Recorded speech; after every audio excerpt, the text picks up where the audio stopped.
नमस्कार। तो शुरू करें। अमरपाल सैनी मैं। जैसा कि हमेशा यूट्यूब पर कब जुड़े रहे हम लोग कुछ ऐसे विषयों को लेकर जो कि शिक्षा या फिर शिक्षा जगत से जुड़े हुए हैं या उनसे कनेक्टेड हैं, ऐसी एक विषय को लेकर मैं आज आप सभी के सामने हूं। और आज के इस सेमिनार का, जिसका नाम हमने दिया सेमिनार ऑन एजुकेशन और सेमिनार ऑन एग्जाम्स, आज के इस सेमिनार का पर्पस, जो मूल आज का हमारा उद्देश्य है, वो ये है कि एग्जाम्स जो हमारे होंगे, अब जब मैं यहाँ एग्जाम्स की बात कर रहा हूँ तो उसमें ना सिर्फ बोर्ड एग्जाम्स 10वीं और 12वीं, बल्कि किसी भी स्तर के एग्जाम जिनमें डिस्क्रिप्टिव क्वेश्चंस होते हैं, जिनमें लिखना होता है, उन सबको ध्यान में रखते हुए आज का ये सेमिनार हम लोग कंडक्ट कर रहे हैं। आज के इस सेमिनार के पीछे जो थोड़ी सी बातें हैं कि कैसे हम इसको आज क्या बात करने वाले हैं और पूरे सेमिनार का शेड्यूल हमारा क्या होगा, पूरा सेमिनार कैसे चलेगा, उनको मैं पहले आप सभी को ब्रीफ कर देना चाहूँगा। जो लोग अभी यहाँ सेमिनार में बैठे हैं उनके लिए थोड़ी सी इंस्ट्रक्शंस कि जिन भी विषयों की हम बात करने वाले हैं, आज जिन भी विषयों पर हम चर्चा करने वाले हैं, उसके लिए आप लोग उतने ही तैयार हों जितना मैं तैयार हूँ, मानसिक रूप से भी और शारीरिक रूप से भी। दूसरी बात कि आज के जो ये हमारा सेमिनार है, उससे मुझे ही आशा है, मुझे उम्मीद है कि हम कुछ ऐसा लेकर जाएंगे कि जो हमारी आने वाली जो परीक्षाएं हैं बोर्ड की, विशेष मतलब जो है आज का सेमिनार और इसकी तैयारियां मैंने इस बात को ध्यान में रखकर की हैं कि जिसमें 10वीं और 12वीं के बोर्ड की परीक्षाएं हैं। लेकिन इसके अलावा ये सेमिनार उन सभी लोगों के लिए कारगर होगा, उन सभी के लिए उपयोगी होगा कि जो लोग कोई भी ऐसी परीक्षा देने वाले हैं, 9वीं से लेकर 12वीं तक की कोई परीक्षा, आप ग्रेजुएशन की बात करें उन परीक्षाओं में या पोस्ट ग्रेजुएशन, उन सभी परीक्षाओं के लिए आज का ये सेमिनार और इसमें होने वाली चर्चाएं कारगर होंगी या उनके काम अवश्य आएंगी। तो आज के सेमिनार का हमारा जो मेन मोटिव है, उद्देश्य है, वो ये कि हम अक्सर देखते हैं कि हमने बहुत अच्छा पढ़ लिया। मैं अक्सर, अगर मेरा अनुभव की बात करूं, 5 से 6 सालों का मेरा अनुभव है और मैं जो हमारी सीनियर क्लासेस हैं 11th और 12th को पढ़ा रहा हूँ, उनकी कॉपियाँ जो है एग्जाम्स लेना, कंडक्ट करना और कॉपी चेक करना, मेरे अपने अनुभव अपनी जगह हैं। लेकिन इसके साथ उन अनुभवों पर मैंने जो अभी कुछ दिनों पहले मैंने गौर किया, एक मन में विचार आया कि जो हमारे विशेषकर जो 10वीं और 12वीं के छात्र हैं या फिर ग्रेजुएशन या पोस्ट ग्रेजुएशन के जो छात्र हैं, उनमें क्या होता है कि भाई बच्चों को उस विषय की, उस तथ्य की, उस चीज़ की बहुत अच्छी नॉलेज है। अगर उनसे पूछा जाए ओरली तो उनके पास बहुत अच्छे उत्तर होते हैं, उनके पास बहुत अच्छी जानकारियाँ होती हैं विषय की। लेकिन फिर भी मैंने एक चीज़ नोट की कि उसके बावजूद भी कुछ ऐसे तथ्य, कुछ ऐसी चीज़ें कि बच्चों को अच्छे अंक नहीं मिल पाते, जितने की लायक वो हैं उतने अंक उनको नहीं मिल पाते। उस बात का जब मैं थोड़ा सा गहराई में गया तो एक बात ये पता चली कि जो बच्चे ने पढ़ा, उसे जो भी चीज़ जानकारियाँ हैं, जो भी उसमें नॉलेज है, वो अपनी जगह है, लेकिन वो सभी बेकार जो सिद्ध होती हैं। कहीं ना कहीं उनकी जो दुष्प्रभाव पड़ते हैं किस चीज़ पर, कि अगर हम उतनी ही अच्छी चीज़ें, अगर उतनी अच्छी अपनी जानकारी, उतनी अच्छी जो अपनी प्रेजेंटेशन है वो एग्जाम में ना दे तो वो केवल चीज़ आप तक रह जाएंगी। अगर आपको जो एग्जाम की जो आपकी प्रेजेंटेशन है वो अच्छी नहीं होगी तो आज का हमारा सेमिनार है, उसके 3 सेगमेंट हम करने वाले हैं। पहले सेगमेंट में हम कुछ ऐसे बिंदुओं पर चर्चा करने वाले हैं, कुछ ऐसे बिंदुओं पर बात करने वाले हैं कि जो हमें एग्जाम की प्रिपरेशन के लिए, जो हमारा एग्जाम जब भी होने वाला है, ग्रेजुएशन का, पोस्ट ग्रेजुएशन का, 10th का, 12th का या किसी भी दूसरी क्लास का, तो एग्जाम की प्रिपरेशन के लिए कुछ जो मौलिक सी बातें, कुछ जो जरूरी सी बातें हैं, हम उनकी चर्चा करेंगे। जो दूसरा सेगमेंट हमारा होगा, दूसरे सेगमेंट में हम बात करेंगे कि एक अच्छी आंसर शीट लिखते समय, एक अच्छी आंसर शीट में कौन सी खूबियाँ, कौन से उसमें गुण, कौन सी विशेषताएं हो सकती हैं और कौन कौन सी चीज़ें हैं जो हमारी आंसर शीट में ना हो, जिन्हें देखकर कहीं ना कहीं जो एग्जामिनर है उसकी मानसिकता पर या उसके दिमाग पर मतलब थोड़ा इसमें नकारात्मक प्रभाव पड़ता है और कहीं ना कहीं उस नकारात्मकता का जो असर है वो हमारे अंकों में, हमारी जो मार्कशीट है उसमें दिखाई देता है। तो आज के सेगमेंट के 2 मुख्य जो हमारे भाग होंगे आज के सेमिनार के, वो पहला भाग कि एक अच्छी प्रिपरेशन कैसे करें एग्जाम्स के लिए, और दूसरा हमारा जो हिस्सा होगा उसमें ये कि एक अच्छी जो आंसर शीट है वो कैसी हो। 2 चीज़ों पर बात करने वाले हैं। तीसरा हमारा सेगमेंट बहुत छोटा होगा, दोनों का निचोड़ होगा, जिसमें हम अपनी जो बाकी अन्य जो चीज़ें हैं उन पर भी आज चर्चा करेंगे। तो आज के इस जो है सेमिनार के लिए थोड़ी सी जो तैयारियां मेरी भी हैं और साथ में टीम की हैं, और इससे बड़ा ज़्यादा धन्यवाद मैं देना चाहूँगा उन शिक्षकों को, उन टीचर्स को जो कि लगभग 50 के प्लस हैं, जिनसे मैंने सर्वे किया, जिनसे मैंने बातचीत की आज के इस सेमिनार के लिए या इस सेमिनार के लिए, जहाँ से मुझे स्रोत मिले, जहाँ से मुझे अनुभव मिला, तो उन सभी का धन्यवाद करना चाहूँगा। और वो सभी अनुभवी हैं, एक्सपीरियंस्ड हैं और करीब करीब 10, 15 या 20 साल से दिल्ली के सरकारी विद्यालयों में पढ़ा रहे हैं, और वही लोग हर साल हमारी बोर्ड की परीक्षाओं की जो कॉपियाँ हैं 10वीं और 12वीं की, उन्हें चेक करते हैं। तो सबसे अच्छा तरीका था कि हमारी जो अपने अनुभव हैं, हमारी 5 साल की या 6 साल की जो भी अपनी अनुभव है, अपना एक्सपीरियंस है, वो अपनी जगह है, लेकिन मैं अपने आप को कहूँ तो मैं औपचारिक तौर पर, औपचारिक मतलब ऑफिशियली किसी भी बोर्ड की कॉपी मैंने चेक नहीं की है। तो हो सकता है एक बार को कि मेरे अनुभव जो है वो उतने कारगर ना हो, उतने सही सटीक सही ना हो। इसीलिए मैंने क्या किया, अपने इस सर्वे में 50 से अधिक शिक्षकों को जो है शामिल किया। और खुशी की बात ये लगी मुझे कि जब मैंने उन टीचर्स से इस विषय में बात की, उनसे मैंने चर्चा करने की कोशिश की, तो वो खुद अपनी ओर से बहुत ज़्यादा उत्सुकता के साथ, बहुत ज़्यादा कहते हैं कि अपनी तरफ से इनिशिएटिव लेते हुए उन लोगों ने मुझसे घंटों घंटों भर जो है इस विषय पर फ़ोन पर बात की। इस सर्वे की शुरुआत मैंने इस रूप में की कि मैंने शिक्षक जो टीचर्स हैं उनके सामने सिर्फ 3 पॉइंट रखे, जो उनसे मतलब चर्चा का मेरा विषय था। कि पहली बात ये कि एक जो अच्छी कॉपी है, एक अच्छी आंसर शीट है, उसमें एग्जामिनर अपने जो बच्चा जो भी एग्जाम देने आया है, जिस भी बच्चे की कॉपी है, एक एग्जामिनर को एक बच्चे से क्या एक्सपेक्टेशंस होती हैं एक आंसर शीट में। पहला हमने पॉइंट जो डिस्कस किया उन लोगों से वो। नंबर 2 जो हमने बात उनसे की वो ये कि भाई एक जो कॉपी है, आंसर शीट है, आंसर शीट में ऐसी कौन कौन सी चीज़ें ऐसी होती हैं जो हालांकि जो छात्र वो मतलब बारीकी से ध्यान उन पर नहीं दे पाते, या शायद उनको इस चीज़ की नॉलेज नहीं है, जानकारी नहीं है, तब उन पर ध्यान नहीं दिया जाता। तो कुछ चीज़ें ऐसी कि मतलब जो कॉपी में होती हैं लेकिन उनका बच्चों के जो है मार्किंग पर या बच्चों के जो मार्क्स हैं उन पर नेगेटिव इफेक्ट पड़ता है, उन पर नकारात्मक प्रभाव पड़ता है। दूसरी पॉइंट हमने इस पर बात की कि कौन कौन सी चीज़ें ऐसी कॉपी में हैं कि जो बच्चों के मार्क्स को, उनके नंबर को क्या करती हैं, कहीं ना कहीं डिक्रीज कर देती हैं, उन पर नकारात्मक प्रभाव डालती हैं। पहला पॉइंट कि एक अच्छे जो कॉपी से एक एग्जामिनर को क्या एक्सपेक्टेशंस हैं। नंबर 2 कि भाई ऐसी कौन कौन सी चीज़ें हैं जो कहीं ना कहीं बच्चों के अच्छे आने वाले नंबरों को भी कम कर देती हैं, उन्हें कहीं ना कहीं नेगेटिविटी में ले जाती हैं। तीसरी बात जो डिस्कस की मैंने उन टीचर से वो ये कि अच्छी आंसर शीट में कौन कौन सी खूबियाँ, कौन कौन सी अच्छी बातें होनी चाहिए कि जिन्हें एक जो टीचर है वो देखता है और उसको अच्छे नंबर देता है। दूसरी बात करें आज के इस सेमिनार में हम जो बात कर रहे हैं कि इस बात का विचार मेरे मन में कहाँ से आया, उसकी भी अगर मैं चर्चा करूँ तो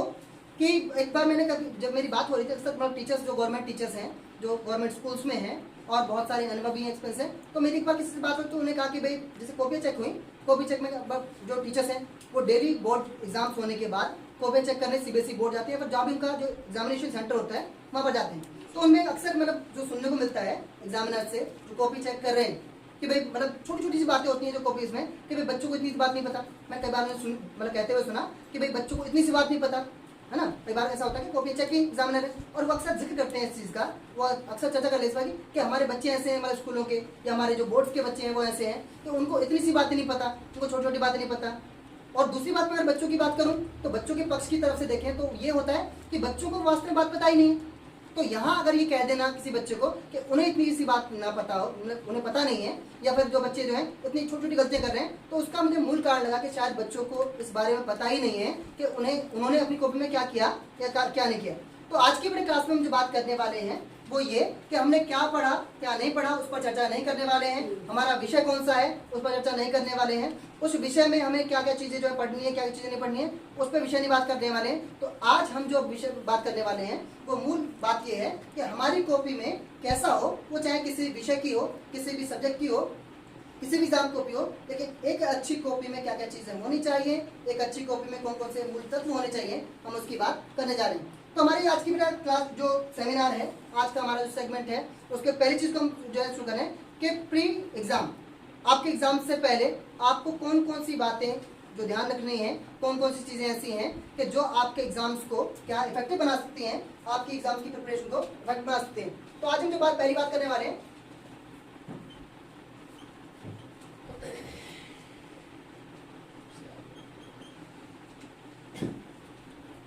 प्री एग्जाम्स प्रिपरेशन। सबसे पहली चीज़ कि जब हम एग्जाम्स के लिए जा रहे हैं और आज जब हम ये बैठकर बात कर रहे हैं कि लगभग आपके जो एग्जाम्स हैं उनको 2 महीने से भी कम का समय,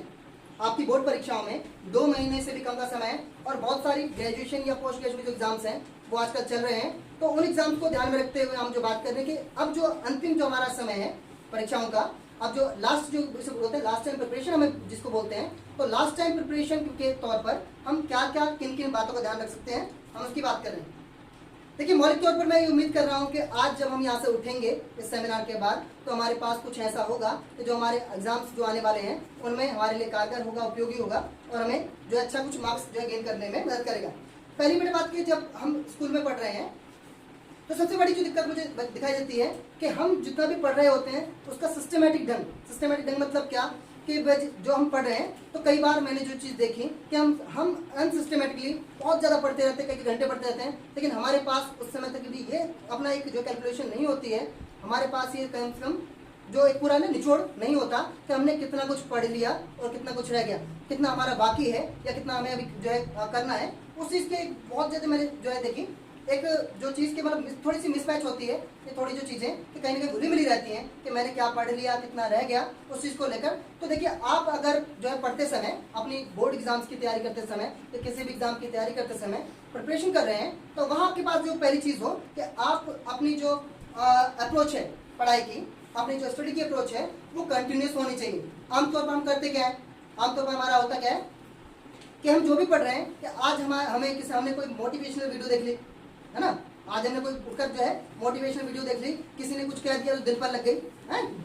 कोई ऐसी बात दिल पर लग गई कि अब तो मुझे जो है बोर्ड फतेह करना है, ठीक है, अब तो मुझे बोर्ड टॉप करना है, ठीक है ना, दिल्ली में मुझे ऐसा कोई नहीं होगा। तो ऐसी बात कभी कभार ऐसा हो जाता है कि कहीं से कुछ जो है ज्वाला सी जागी और हम पूरे जोश में आए थे। उस दिन देखा तो ना सुबह देखा, ना शाम देखा, ना दिन देखा, ना रात देखा, और पढ़े पढ़े पढ़े पढ़े ना कि बस है ना कि आज पूरा जो है ना चाणक्य बन जाना है। ऐसा होता है ना, किस किस दिन ऐसा होता है, किस दिन जो है आज नहीं तो कल, है ना, कल है तो सही कल आएगा, दिन आएगा, है ना, आज मंडे है तो कल ट्यूसडे भी आएगा, है ना, आज नहीं तो कल पढ़ लेंगे, कल नहीं तो परसों पढ़ लेंगे ना। अभी तो बहुत टाइम है, दिन गिन लेते हैं, 45 दिन है, चलो कोई बात नहीं, 45 दिन तो है, अगले दिन चलो भाई 44 तो है, 4 भी गुजर गए, ठीक है, 40 तो है, 1 महीना तो है, 30 दिन तो है। तो ये जो है इसे बोलते हैं क्या, अनसिस्टमेटिक जो प्रिपरेशन, है ना। आमतौर पर ऐसा होता है, सब लोग के साथ में होता होगा, किसी दिन बहुत ज़्यादा जोश जाग गया, है ना, और सुबह से लेकर शाम तक लगे रहे, है ना, और खूब सारी पढ़ाई कर ली। दूसरी चीज़ क्या हो सकती है उसमें, है ना, कि भाई कई दिन जो इसको स्किप कर दिया, पेंडिंग में डाल दी कि चलो आज नहीं कल कर लेंगे, आज नहीं कल कर लेंगे। तो इसके लिए जो एक जो मेन पॉइंट हमारा होता है क्या कि भाई आपको अगर बोर्ड में, मैं उन बच्चों की बात कर रहा हूँ कि जिनकी बहुत अच्छी खासी उम्मीदें हैं अपनी बोर्ड परीक्षाओं से, चाहे वो 10वीं की हों या बोर्ड की हों या किसी भी यूनिवर्सिटी के एग्जाम्स हों, जिनको उम्मीदें हैं, बहुत सारी जो इच्छाएं उनकी, तो उनको अच्छा वही मार्क्सिंग बनाए। तो एक कंटिन्यूस जो अप्रोच है वो होनी बहुत ज़रूरी है।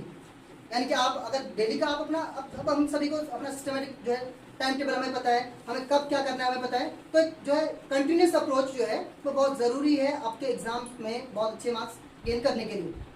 यानी कि अगर आप डेली के 4 घंटे पढ़ते हैं, बहुत ज़रूरी नहीं कि आप 8 घंटे पढ़ें, 10 घंटे पढ़ें, 20 घंटे पढ़ें। अगर आप 4 घंटे पढ़ते हैं तो 4 घंटे आपकी जो पढ़ाई है वो कंटिन्यूस हो। वो ऐसा ना हो कि आज पढ़ लिए 8-10 घंटे, कल पढ़ लिया जयराम जी की, कुछ नहीं पढ़ा, फिर परसों पढ़ लिया, थोड़ा बहुत पढ़ लिया, बीच में किसी ने जो है कुछ ऐसी बात बोल दी, घर में बोल दी, यार में, दोस्त में किसी ने बोल दी, है ना, और दिल पर लग गई और फिर मिल्खा सिंह बन जाए, ठीक है। ऐसा जो है वो जो अप्रोच है कहीं ना कहीं आपकी प्रिपरेशन को, आपकी जो तैयारी है उसे क्या करती है,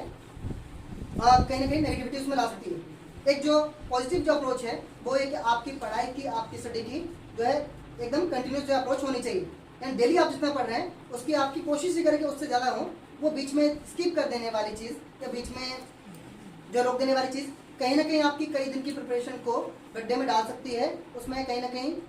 माइनस कर सकती है, पहली चीज़। दूसरी चीज़ बेटा क्या होता है कि हम जब पढ़ रहे होते हैं तो जनरली अगर इस साल की बात करें, 2020 की अगर बात करें, 2020 और 21 का जो हमारा सेशन है, अब जो बोर्ड एग्जाम्स होने वाले हैं, कोई भी एग्जाम्स होने वाले हैं, तो इस एक साल में क्या हुआ कि बहुत सारी चीज़ें जो थी स्किप हो गई। स्किप मीन्स के भाई अभी हालांकि स्कूल जो है वो आंशिक तौर पर खुल रहे हैं, लेकिन क्या होता है कि जब हम पढ़ रहे होते हैं हमें मतलब हो सकता है कि अगर हम पढ़ रहे हैं तो हमारे साथ बहुत सारी जो मतलब डिफिकल्टीज पढ़ने में, मैं पढ़ कर रहा हूँ कि जो भी आप चीज़ पढ़ रहे हैं, आप कोई भी सब्जेक्ट पढ़ रहे हैं, कोई भी चैप्टर पढ़ रहे हैं, तो वहाँ आपके पास डिफिकल्टीज हो सकती हैं। उसमें 2 चीज़ें जो देखने को मिलती हैं क्या कि पहली चीज़ की या तो हम उन डिफिकल्टीज को इग्नोर कर देते हैं। कई बार होता है कि हम उन डिफिकल्टीज को इग्नोर कर देते हैं कि चलिए इतना जो मतलब जितना पढ़ लिया 70% जो समझ आया, 80% समझ आया, उतना काफ़ी है, संतुष्ट बहुत जल्दी हो जाते हैं हम लोग, है ना, कि चलिए है ना कोई बात नहीं, 100% नहीं आएंगे, 80 आ जाएंगे, चलिए इतना बहुत काफ़ी है ना, 80 नहीं आएंगे कोई तो है ना, बोलो कि 50% बहुत है ना, इतना है, तो हम लोग संतुष्ट बहुत जल्दी हो जाते हैं। होना क्या चाहिए कि जो एक जो अच्छी अप्रोच है अच्छे मार्क्स गेन करने के लिए, कि अगर आपको डिफिकल्टीज आ रही हैं तो एक तो पहली बात क्या, आपकी डिफिकल्टीज को सिस्टमेटिक ढंग से आप नोट डाउन करें। जैसे कि आज की जो अब बात करने वाले हैं, आज का हमारा सेमिनार है, हम 2 ही काम करने वाले हैं जो भी सेमिनार में भी मौजूद हैं। एक चीज़ कि आपको इस सेमिनार से जो चीज़ें मिलने वाली हैं उसको नोट डाउन कर लें कि मैंने क्या क्या सीखा। दूसरी बात हमें नोट डाउन करनी है कि इस पूरी चर्चा के दौरान हमारी जो भी डिफिकल्टीज होंगी उसको हम नोट डाउन कर लें कि जब आपको मौका मिलेगा उस चीज़ से सवाल पूछने का, आपके खुद की जो है पर्सनल जो दिक्कतें हो सकती हैं उनको पूछने का आज इस टॉपिक से, तो उसको पूछना आप नोट डाउन कर लें। तो वही हमें करना है अपनी पढ़ते समय कि आपकी जो डिफिकल्टीज हो सकती हैं, आपकी जो भी बीच में चीज़ होती हैं, तो उनको नोट डाउन जरूर करें। और सिंपल सी बात है कि अगर आप उसको प्रिपरेशन करते समय नोट डाउन नहीं करेंगे, अगर डिफिकल्टीज को फाइंड आउट नहीं करेंगे, तो एग्जाम में जाकर किसी करोगे? एग्जाम में जाकर डिफिकल्टीज जो है डाउट थोड़ी क्लियर होंगे। डाउट्स कहाँ क्लियर होंगे? आप जहाँ भी पढ़ रहे हैं, अगर स्कूल आप जा रहे हैं तो वहाँ उन डाउट्स को क्लियर करें। अगर आप ट्यूशन जा रहे हैं, कोचिंग्स ले रहे हैं, तो वहाँ उनको क्लियर करें। अगर आपके फैमिली में अगर कोई ऐसी कहते हैं कि ऐसा सपोर्ट है स्टडी को लेकर, आपकी पढ़ाई को लेकर, तो वहाँ उनसे डिफिकल्टीज को क्लियर करें। लेकिन जो डिफिकल्टीज आपको पढ़ते समय आ रही हैं, उन्हें फाइंड आउट करना और उन्हें सॉल्व करना, ये एक अच्छी अप्रोच है आपके एग्जाम्स के में, आपके जो है ना, वहाँ जो आपका एक पॉजिटिव इफेक्ट डालेगी। ठीक है,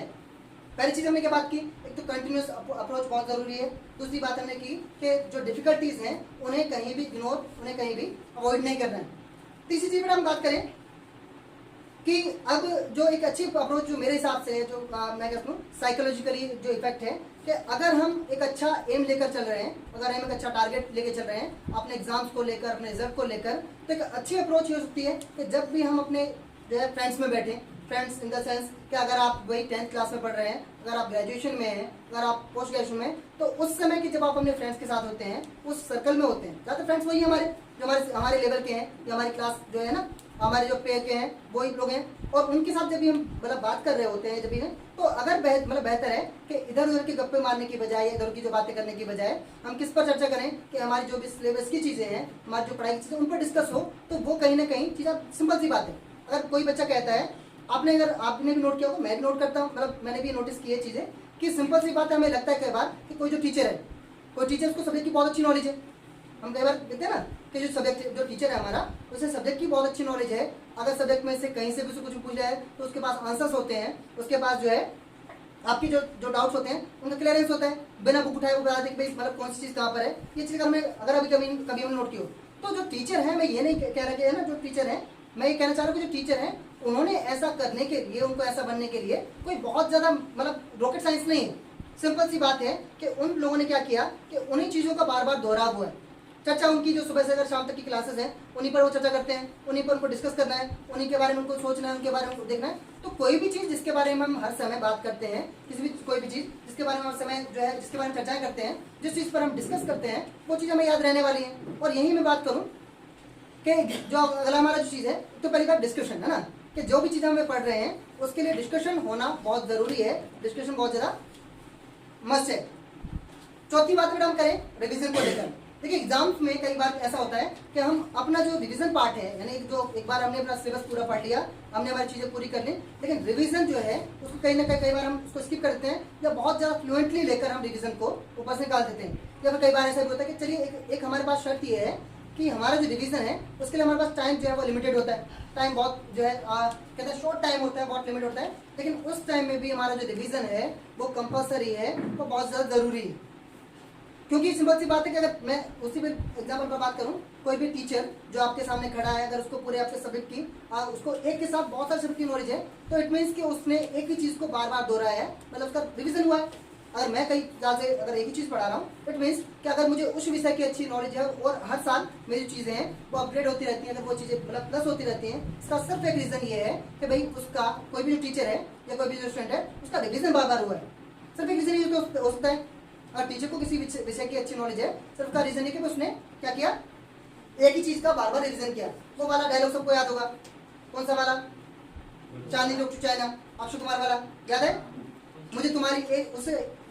मुझे तुम्हारी उस 100 मूव से खतरा नहीं है जिसकी प्रैक्टिस तुमने एक बार की है,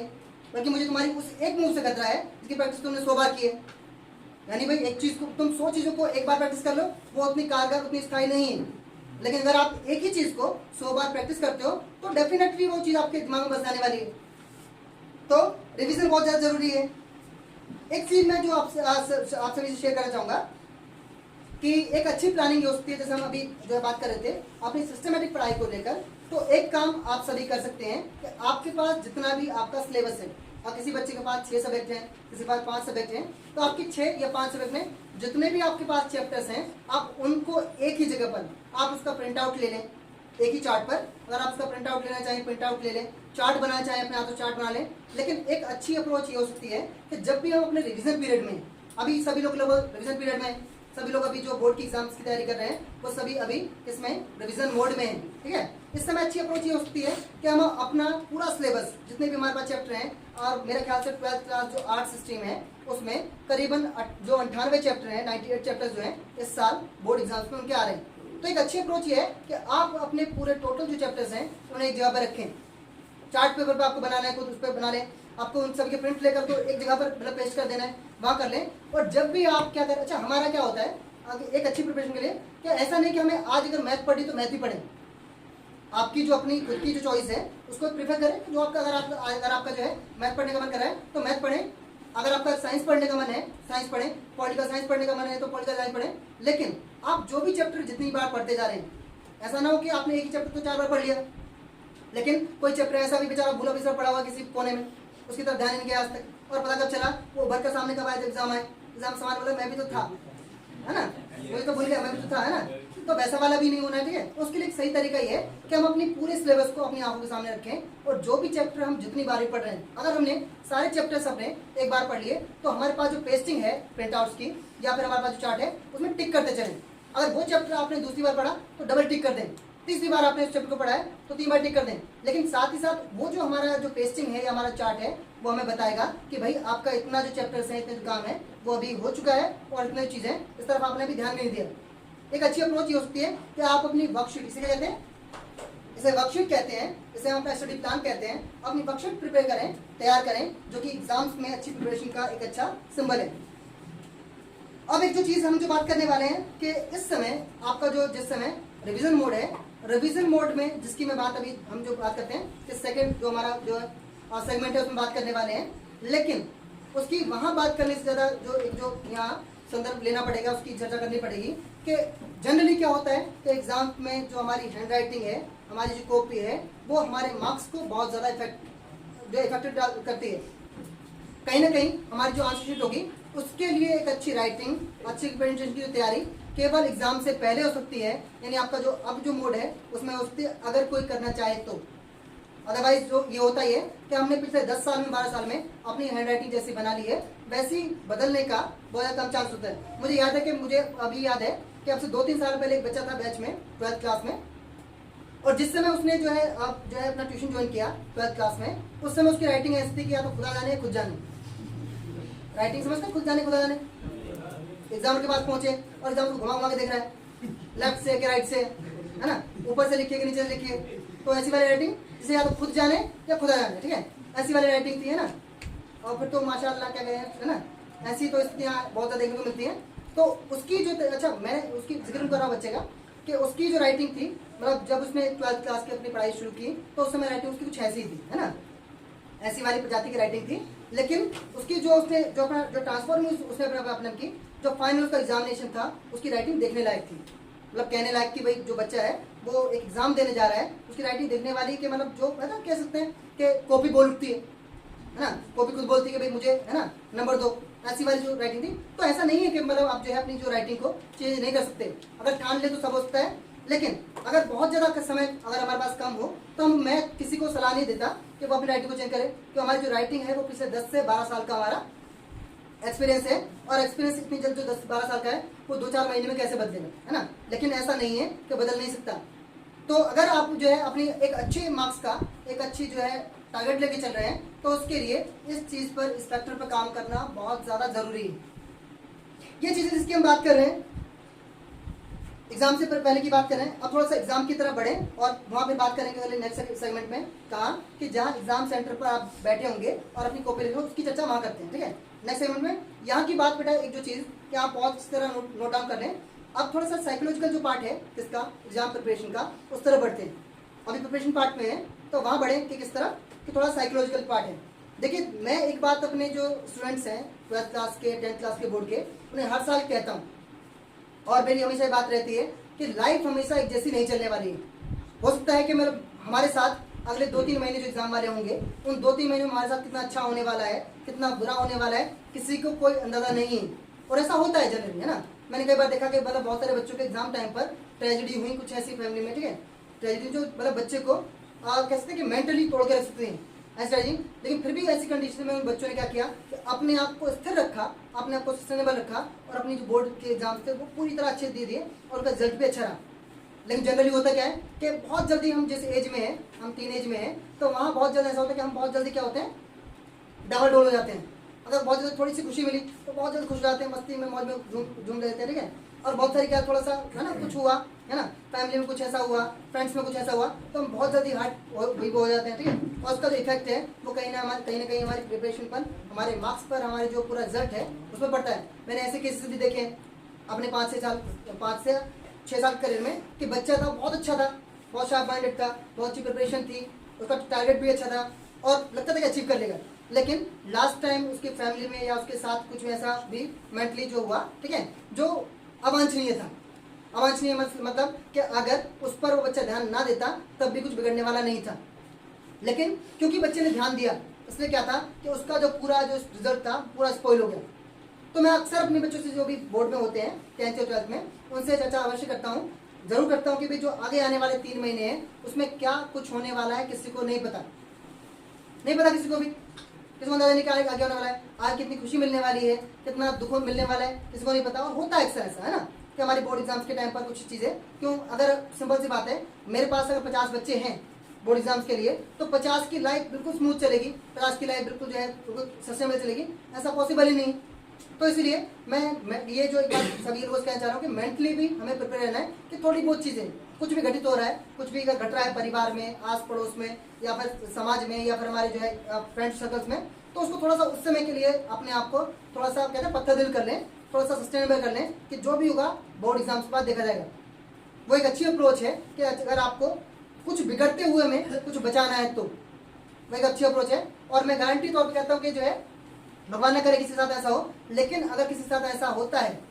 कुछ भी ऐसा होता है ना, तो एक तरीका होता है कि अगर आपके पास कुछ जो है ना, कह सकते हैं कि अनवांटेड कुछ ऐसा मेंटली प्रेशर आ रहा है तो डिस्कस करें उसको। किससे डिस्कस करें कि अगर किसी बच्चे को मुझसे डिस्कस कर रहे हैं तो मुझसे करें, आपके टीचर्स हैं, पेरेंट्स हैं, आपके जो एल्डर सिस्टर ब्रदर्स होते हैं, उनसे करें। लेकिन उस समय आपकी बोर्ड की प्रिपरेशन जो है वो पूरे साल की मेहनत स्पॉइल होती है कि अगर आपने अपने दिमाग पर कोई भी अनवांटेड प्रेशर लिया तो यहाँ मैं जो कहना चाह रहा हूँ कि एक बार कुछ भी ऐसा होता रहे, लेकिन उसको कुछ टाइम के लिए कह सकते हैं कि सन्यासी बन जाना, साधु बन जाना, कि कुछ भी होता रहे कुछ टाइम के साधु बन जाएंगे, जो भी है सब मोह माया है और बोर्ड की एग्जाम्स के बाद देखा जाएगा, है ना। कुछ बार मैंने ऐसे देखा, ठीक है, कई बार जो मैं केसेस आपसे डिस्कस करता हूँ उसी में साइकोलॉजिकल जो इफेक्ट पड़ता है कि बच्चे का जो प्रिपरेशन बहुत अच्छी थी, रास्ते में एग्जाम बोर्ड मतलब एग्जाम देने जा रहे थे और बीच में धर्मात्मा मान गए, मतलब रास्ते में कुछ ऐसा हो रहा था कि जहाँ पर उनको उस समय नहीं रुकना चाहिए था, लेकिन वहाँ पर रुके,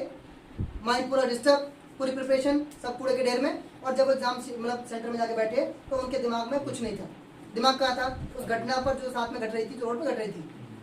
और नतीजा कि आकर फिर वापस ये हुआ कि मैंने तो पूरा अपना पेपर स्क्रॉल कर दिया। वो 3 घंटे बीतने के बाद आपके पास कोई और चारा नहीं है, कोई विकल्प नहीं है,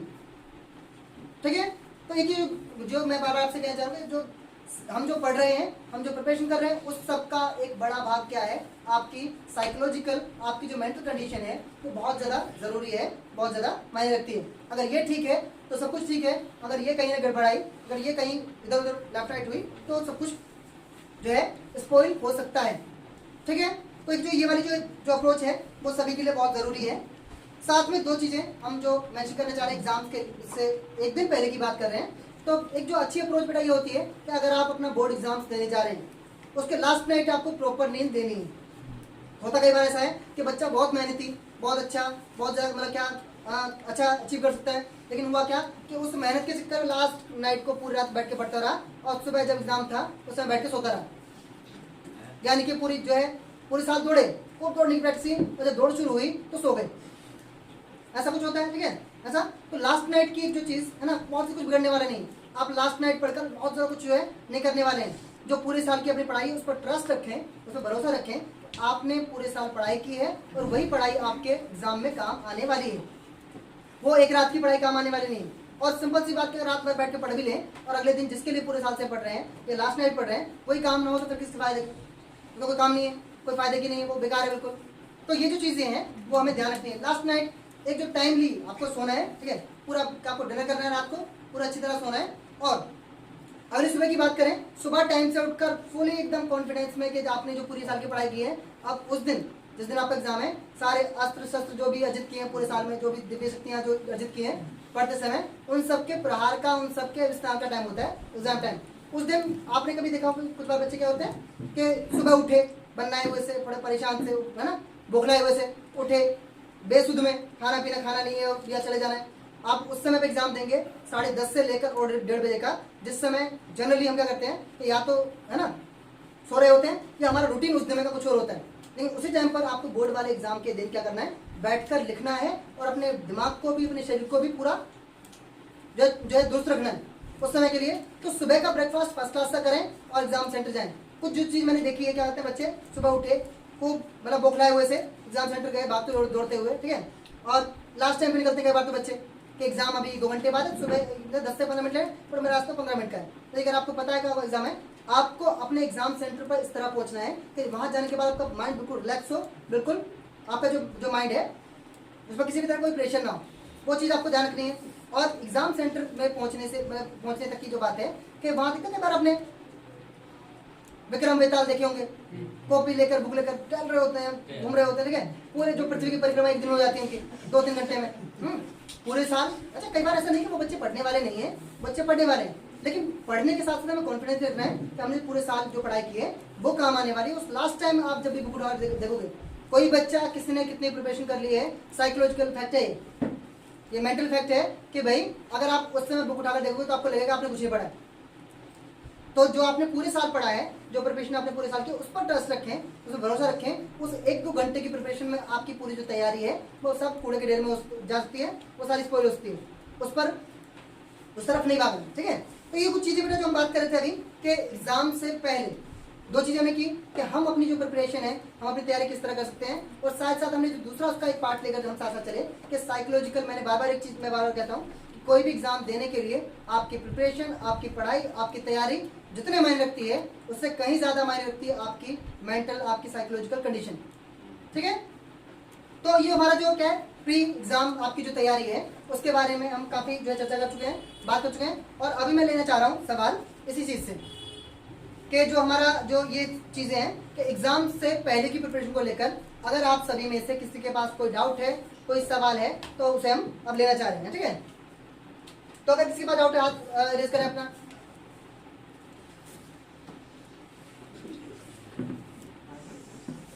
अगर एग्जाम से पहले की चीज को लेकर कोई भी जो आपके मन में सवाल आ रहा है, कोई भी चीज जो आपको लग रही है कि आपको पूछनी चाहिए, तो उस चीज को लेकर आप पूछ सकते हैं। तो बेटा हमारे फर्स्ट सेगमेंट के डिस्कशन के बाद जो सवाल आए आप लोगों की तरफ से, जो कुछ है ना मेन से सवाल है, अगर इसके अलावा किसी सवाल हो तो वो अभी दे सकते हैं, लेकिन जो सवाल अभी आप लोगों ने पूछे उनका मैं यहाँ पर जो है मेंशन कर रहा हूँ। पहली बात जो किसी बच्चे ने पूछी अभी कि हमारी जो है बोर्ड सेंटर, जो कि हमारा एग्जाम सेंटर है, वहाँ पर पहुँचने की टाइमिंग क्या होनी चाहिए। तो सिंपल सी बात देखिए, अगर आपको पता है कि आपका एग्जाम सेंटर आपके घर की दूरी से जितना भी इंतजाम में होता है, लगभग में इंतजाम है, लेकिन हमें साथ में जो ट्रैफिक जो ट्रेजेडीज है, मैंने एक बात आप जनरली देख रहे हैं ना कि जिस दिन आपका एग्जाम है उस दिन सिर्फ आपका एग्जाम नहीं है, CBSE में आपके स्टेट के, आपके जहाँ भी आप रहते हैं वहाँ के लाखों बच्चों का एग्जाम है, और ट्रांसपोर्टेशन जो जनरली बाकी दिन होती है वो उसकी डबल कैपेसिटी चाहिए। तो इससे क्या जनरली क्या होता है कि आपके यहाँ की जो पब्लिक ट्रांसपोर्टेशन है जिससे आप जा रहे हैं, या फिर आप अपने खुद के प्राइवेट जो आपका ना जो कन्वेंस है, गाड़ी है या बाइक है, जो भी चीज़ उससे जा रहे हैं, तो सिंपल सी बात, रोड पर रश बहुत ज़्यादा होता है। तो आप जितना भी आपका समय लगता है आपके एग्जाम सेंटर पहुँचने में, उससे एक तो डबल टाइम लेकर चलें। जो ट्रैफिक जो है ना आपकी जो भी है, कि ट्रैफिक में आपको जो भी दिक्कतें होंगी उसको साथ लेकर चलें। दूसरी बात, आप ये भी मानकर चलें कि अगर आपको उस एग्जाम सेंटर तक पैदल पहुंचना पड़ा तो क्या करोगे उस समय का भी टाइम लेकर, यानी आपकी जो टाइमिंग हो, ठीक है, आपके रास्ते का टाइम जो भी हो, किसी को 10 मिनट लग सकते हैं अपने एग्जाम सेंटर पहुंचने में, किसी को 1 घंटा, किसी को आधा घंटा, किसी को 2 घंटे लग सकते हैं, किसी को शायद जो उससे भी ज़्यादा समय लगे, या किसी के बगल में मतलब हो, लेकिन आपके साथ आपको ये लेके चलना है, आपके एग्जाम सेंटर पहुंचने की टाइमिंग आपकी होगी कि आप अपने एग्जाम सेंटर पर आपकी एग्जामिनेशन से 1 घंटा पहले पहुंचे हों। निकलना नहीं 1 घंटा पहले, आप अपने एग्जाम सेंटर पर 1 घंटा पहुंचे। उसके 2 चीज़ें, उसके रीजन 2 हैं। पहली बात कि आपके अगर रास्ते में कुछ भी ऐसी कुछ ट्रेजेडी हुई तो आप उसको कवर कर लेंगे, अगर आप अपना एक्स्ट्रा टाइम लेकर चल रहे हैं। दूसरी बात कि आपको एग्जाम टाइम पर मतलब एग्जाम सेंटर पर पहुंचने के बाद अपने माइंड को और अपने आप को बिल्कुल शांत भी कर लेना है। ऐसा नहीं करना है, कई बार ऐसा होता है कि बच्चे बिल्कुल प्रॉपर टाइम लेकर निकले कि भाई मुझे इतना टाइम 10 मिनट लगते हैं, तो 10 मिनट ही लेकर निकले, और हुआ क्या कि जब तक वो एग्जाम में पहुंचे तो उन्होंने देखा कि बच्चे बैठ चुके हैं। आंसर शीट बढ़ चुके हैं, और जो मेंटल प्रेशर उस समय आएगा कि सबको आंसर शीट बढ़ चुके हैं और क्वेश्चन पेपर बढ़ गया। मैं जो साइकोलॉजिकल फैक्ट है वो बता रहा हूँ कि अगर आप एग्जाम सेंटर पर उस समय पहुंचे कि जब बच्चों को क्वेश्चन पेपर बढ़ चुके हैं, बेशक वो क्वेश्चन पेपर 1 मिनट पहले बटे हैं, लेकिन बच्चे के ऊपर तो मेरा तो छूट गया,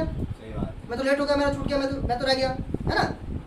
उस कंडीशन में कि कहीं ना कहीं जो है बच्चे के ऊपर जो मेंटली प्रेशर बहुत ज़्यादा आता है ये देखकर कि पहले से जो बच्चे वहाँ पूरी क्लास में बैठी हुई है और उनके पास उनके हाथ में पेपर भी है, तो एक जो प्रेशर आता है कि मैं थोड़ा सा लेट हूँ तो मेरा छूटेगा, मेरा रहेगा, उस वाली जो चीज़ों से बचने के लिए सही तरीका ये है कि प्रॉपर आप अपने एग्जामिनेशन सेंटर पर एग्जाम से 1 घंटा पहले पहुँचें। आप बिल्कुल वहाँ जो है चिल हो जाएँ, बिल्कुल अपना दिमाग को शांत कर लें और एकदम शांति से एग्जाम सेंटर में एंट्री करें। खूब शांति से क्लासरूम में जाकर बैठें। 15 मिनट पहले आपको एग्जाम पेपर में जाता है। अभी किसी ने ये भी सवाल पूछा था कि हमें जो अपना एग्जाम है वो पढ़ना चाहिए या नहीं पढ़ना चाहिए। इसके लिए मतलब ये तो कोई दो राय नहीं है कि जो हमें टाइम मिला अपने एग्जाम की जो हमारी टाइमिंग है उससे 15 मिनट पहले, तो टाइम इसीलिए है कि आप अपना पेपर पढ़कर, अपना पेपर देखकर अपनी पूरी प्लानिंग कर लें कि आपको आपके एग्जाम में कहाँ क्या कैसे करना है। तो इसमें तो कोई दो राय नहीं कि हमें कि पढ़ना चाहिए नहीं पढ़ना चाहिए, ऑब्वियसली पढ़ना चाहिए। और टाइमिंग जो दी गई है आपको पेपर में पढ़ने की वो इसीलिए दी गई है, ठीक है।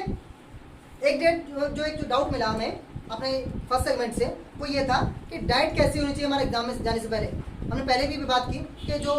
लास्ट नाइट है उसको पूरा हमें क्या मैनेज करना है। अगर कोई कहता है कि देखिए ऑब्वियसली जिसका भी एग्जाम होता है इसमें कोई मतलब दो राय नहीं है, किसी का भी एग्जाम हो, चाहे वो एग्जाम किसी कॉम्पिटिटिव एग्जाम का हो, किसी मतलब बोर्ड का हो, किसी क्लास का हो, ग्रेजुएशन का हो, तो एक जनरल सा फैक्ट है कि हमारे ऊपर थोड़ा सा होता है कि प्रेशर, चिंता वाला प्रेशर कि कल एग्जाम है, कैसा होगा, क्या होगा। तो फर्स्ट एग्जाम में बहुत अच्छी चीज़ रहती है। कई बार ऐसा होता है रात को आपको नींद आए, लेकिन आपको ये भी ध्यान रखना है कि अगर आपने लास्ट नाइट प्रॉपर नींद नहीं ली है तो कहीं ना कहीं वो चीज़ आपकी एग्जाम में आपके मार्क्स को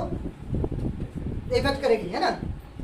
तो नींद के मामले में कोई जो है समझौता नहीं करना है। रात को आपको प्रॉपर नींद लेनी है। और जो भी जो सवाल पूछा डाइट को लेकर कि हमें डाइट कैसी लेनी है, आपका डेली रूटीन आपको पता है, आप कब क्या खाते हैं, सभी को पता होता है कब लोग कौन लोग क्या खाते हैं। तो डाइट आपकी जो है एग्जाम से पहले, क्योंकि ध्यान रखिए कि आपको एग्जाम से 1:30 बजे छूटना है। अगर मैं यहाँ सर बोर्ड की एग्जाम की बात करूँ तो आपको 1:30 बजे छूटना है एग्जाम से। अगर आप अपने घर भी आने का टाइम लगाएं, ठीक है, बाहर कुछ खा ले तो चलिए वो अलग बात है। अगर आप 1:30 बजे के बाद ही आपको कुछ खाने को मिलेगा,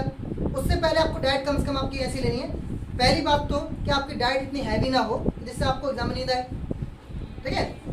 आपकी डाइट बिफोर एग्जाम ऐसी हो कि जिससे आपको ऐसा ना हो कि बस डकारें आ रही हैं और है ना जमाई आ रही है या फिर नींद आ रही है, ऐसी डाइट ना हो। दूसरी बात, आपकी डाइट उतनी हल्की भी ना हो, आपकी डाइट इतनी लो भी ना हो जिससे बैठकर वहाँ आपका जो पूरा ध्यान आपकी भूख पर रहे एग्जाम सेंटर में बैठकर, ठीक है, ठीक है। तो डाइट आपकी जो है थोड़ी सी बैलेंस होनी चाहिए कि जिससे ना तो भूख लगे, 1:30 बजे तक आप रह सकते हो बिना खाए, आपको बिल्कुल आपका जो है कोई परेशानी नहीं होगी आपको 1:30 बजे से पहले तक। और ऐसी भी ना हो, इतनी हैवी में भी आपकी डाइट नहीं होनी चाहिए जिससे आपको क्लासरूम में आपके एग्जाम सेंटर में बैठकर आपको नींद आए। तो डाइट वाली बात ये रही। फिर बात करें, किसी ने भी पूछा कि भाई अगर हम मान लीजिए हम पढ़कर जा रहे हैं और कई बार जो मैंने डिस्कस वाली बात कही तो डिस्कशन कर लेना चाहिए। तो हम अक्सर एग्जाम जो है देने जाते समय रास्ते में पूछ लेते हैं कि तूने ये बता, एक दूसरे टेस्ट ले लेते हैं, एक दूसरे का एग्जाम ले लेते हैं, अच्छा ये बताओ, अच्छा वो बताओ, है ना, इस वाले का सवाल का आंसर बताओ, है ना, होता है अक्सर एग्जाम देने से पहले। तो वहाँ बेटा एक बात आपको ध्यान रखनी है कि आपने जो भी पढ़ा है, आपने जो भी पढ़ा है उस पर जो आपको ट्रस्टेबल रहना है, उस पर भरोसा रखना है। कई बार ऐसा होता है एग्जाम में आप पढ़कर अच्छी तरह से बिल्कुल करेक्ट चीज़ आ रहे थे, लेकिन किसी ने कहा कि इसका आंसर ये नहीं है, कुछ और है, इसलिए आप एग्जाम में जो है लिख करके आए, जो गलत आंसर था वो लिख कर आए, ठीक है। तो अगर दो चीज़ें हैं, अगर आपको कोई ऐसा कहता है कि आपने जो पढ़ा है उसमें कुछ करेक्शन है, उसमें कुछ त्रुटि है, तो पहले या तो आप उसको बिल्कुल इंश्योर कर लें कि हाँ जो दूसरा कह रहा है वो बिल्कुल ठीक है। अगर आप इंश्योर नहीं कर पा रहे हैं, उस समय कंफर्म नहीं कर पा रहे हैं, तो आप अपने आंसर पर डिगे रहें, आप अपने आंसर पर रहें, आपका जो आंसर है वही सबसे सही है। इसका तरीका ये है, दूसरे पर उसमें बिलीव करने की जरूरत नहीं है। आपको नहीं पता कि उसने कितनी प्रिपरेशन की है और आपने कितनी प्रिपरेशन की। अगर आप अपनी प्रिपरेशन पर ट्रस्ट करते हैं, अपनी पढ़ाई पर ट्रस्ट करते हैं, तो आपको किसी के भी कहने पर अपना आंसर बदलने की जरूरत नहीं है। लास्ट जो पूछी किसी ने अभी पूछा, एक सवाल पूछा कि अगर हम प्रिपरेशन कर रहे हैं, तो हमारी पर सब्जेक्ट टाइमिंग क्या होनी चाहिए। अगर हम एग्जाम की प्रिपरेशन कर रहे हैं तो हमारी जो टाइमिंग है सब्जेक्ट को लेकर कितनी होनी चाहिए। इसके लिए जो आंसर मेरा रहेगा कि देखिए हर किसी का, हर इंडिविजुअल का क्या है, अपना एक परफेक्ट फील्ड है, अपना एक परफेक्ट जो पार्ट है और एक लो पार्ट है। हम सबको पता है अगर हमारे पास 6 सब्जेक्ट हैं, 5 सब्जेक्ट हैं, तो कौन से सब्जेक्ट हमारे ऐसे हैं कि जिन्हें मैं कम समय में कर सकता हूँ। मेरे जैसे बोलते हैं ना कि हमारे पावर जो है ना थोड़े से स्ट्रॉन्ग सब्जेक्ट हैं, थोड़े लो जो है ना थोड़े से कमजोर सब्जेक्ट हैं। तो सिंपल सी बात ये इस बात का तय करना कि हमारे पढ़ते समय, हमारे प्रिपरेशन करते समय पर सब्जेक्ट टाइमिंग क्या होनी चाहिए, वो हर कोई अपनी इंडिविजुअल टाइमिंग सेट कर सकता है। अगर किसी को लगता है कि उसे किसी एक सब्जेक्ट में कम टाइम देने की जरूरत है, कम टाइम दे, और उसे लगता है कि किसी एक दूसरे सब्जेक्ट में उसे ज़्यादा टाइमिंग देने की जरूरत है, एक्स्ट्रा टाइम देने की जरूरत है, तो एक्स्ट्रा टाइम दे। इसके लिए किसी के सभी के लिए कोई एक निश्चित पैमाना नहीं है कि आपको पर घंटे मतलब जो सब्जेक्ट पर डे इतना ही पढ़ना चाहिए। ठीक है यहाँ तक। अगर इसके बाद भी किसी के हमारा फर्स्ट सेगमेंट से बिफोर एग्जाम जो हमारी प्रिपरेशन है उसको लेकर कोई डाउट है तो अभी आप जो है रेज कर सकते हैं। किसी का कोई डाउट है? हाँ, अगर कोई टॉपर टू टॉपर डिबेट कर रहा है, हाँ, तो किसी टॉपर का मतलब वो आपस में कुछ वो हो जाता है कि नहीं तू गलत बोल रहा है, तू सही बोल रहा है, तो टॉपर है वो, तो उस चीज में क्या करना चाहिए? देखिए एग्जाम से पहले आपका सवाल ये है कि अगर कोई टॉपर है और वो आपसे एग्जाम से पहले डिबेट कर रहा है, वही बात है। टॉपर टू टॉपर, हाँ, दोनों टॉपर है, अच्छा, वो आपस में डिबेट कर रहे हैं और एक बोला कि ऐसा है, दूसरा बोला ऐसा है। सिंपल सी बात है। अगर आपके पास इतना समय है, अगर ये जो डिबेट आप इसकी बात करेंगे, दो बच्चे बहुत अच्छे हैं पढ़ाई में और अगर उनमें किसी विषय को लेकर, किसी टॉपिक को लेकर, किसी भी सवाल को लेकर जो है थोड़ा सा डिबेट हो रहा है कि ये सही है या वो सही है, तो वहाँ अगर आपके पास समय है, अगर आपके पास समय है कि आप अभी एग्जाम से थोड़ा सा दूर हैं, अभी दिन है आपके पास चेक करने के लिए, तो सिंपल सी बात है कि डिबेट में क्या है, निश्चित क्या जो सही चीज़ है उसकी पुष्टि कर रहे हैं। माध्यम आपके पास बहुत सारे हैं, टीचर्स आपके पास हैं, गूगल आपके पास है, ठीक है। तो आप उस समय आपकी बुक्स हैं, सबसे बड़ा जो सोर्स है आपके पास बुक्स हैं, टीचर्स हैं आपके पास, गूगल आजकल सबके हाथों में गूगल बाबा, ठीक है। तो वहाँ से चल लें, लेकिन उसमें कोई मतलब ही नहीं कि आप डिबेट कर रहे हैं तो हमें उसको अड़े रहना है। सिंपल सी बात है, ना तो वो विद्वान है ना मैं विद्वान हूँ, मैं भी बुक पढ़ के विद्वान बना, वो बुक पढ़ के विद्वान बना, सोर्स क्या है, बुक्स हैं, तो वहाँ क्लियर कर सकते हैं ये चीज़ें। दूसरी बात, अगर ये ऐसी चीज़ जो है आपके एग्जाम से पहले हो रही है, तो मैंने जैसे कहा कि भाई देखिए मेरा अपना ये मानना है कि अब से हमारी जो पुरानी शिक्षा पद्धति थी, जो हमारी पुराना जो एजुकेशन सिस्टम था, उसमें क्या था, गुरुकुल हुआ करते थे।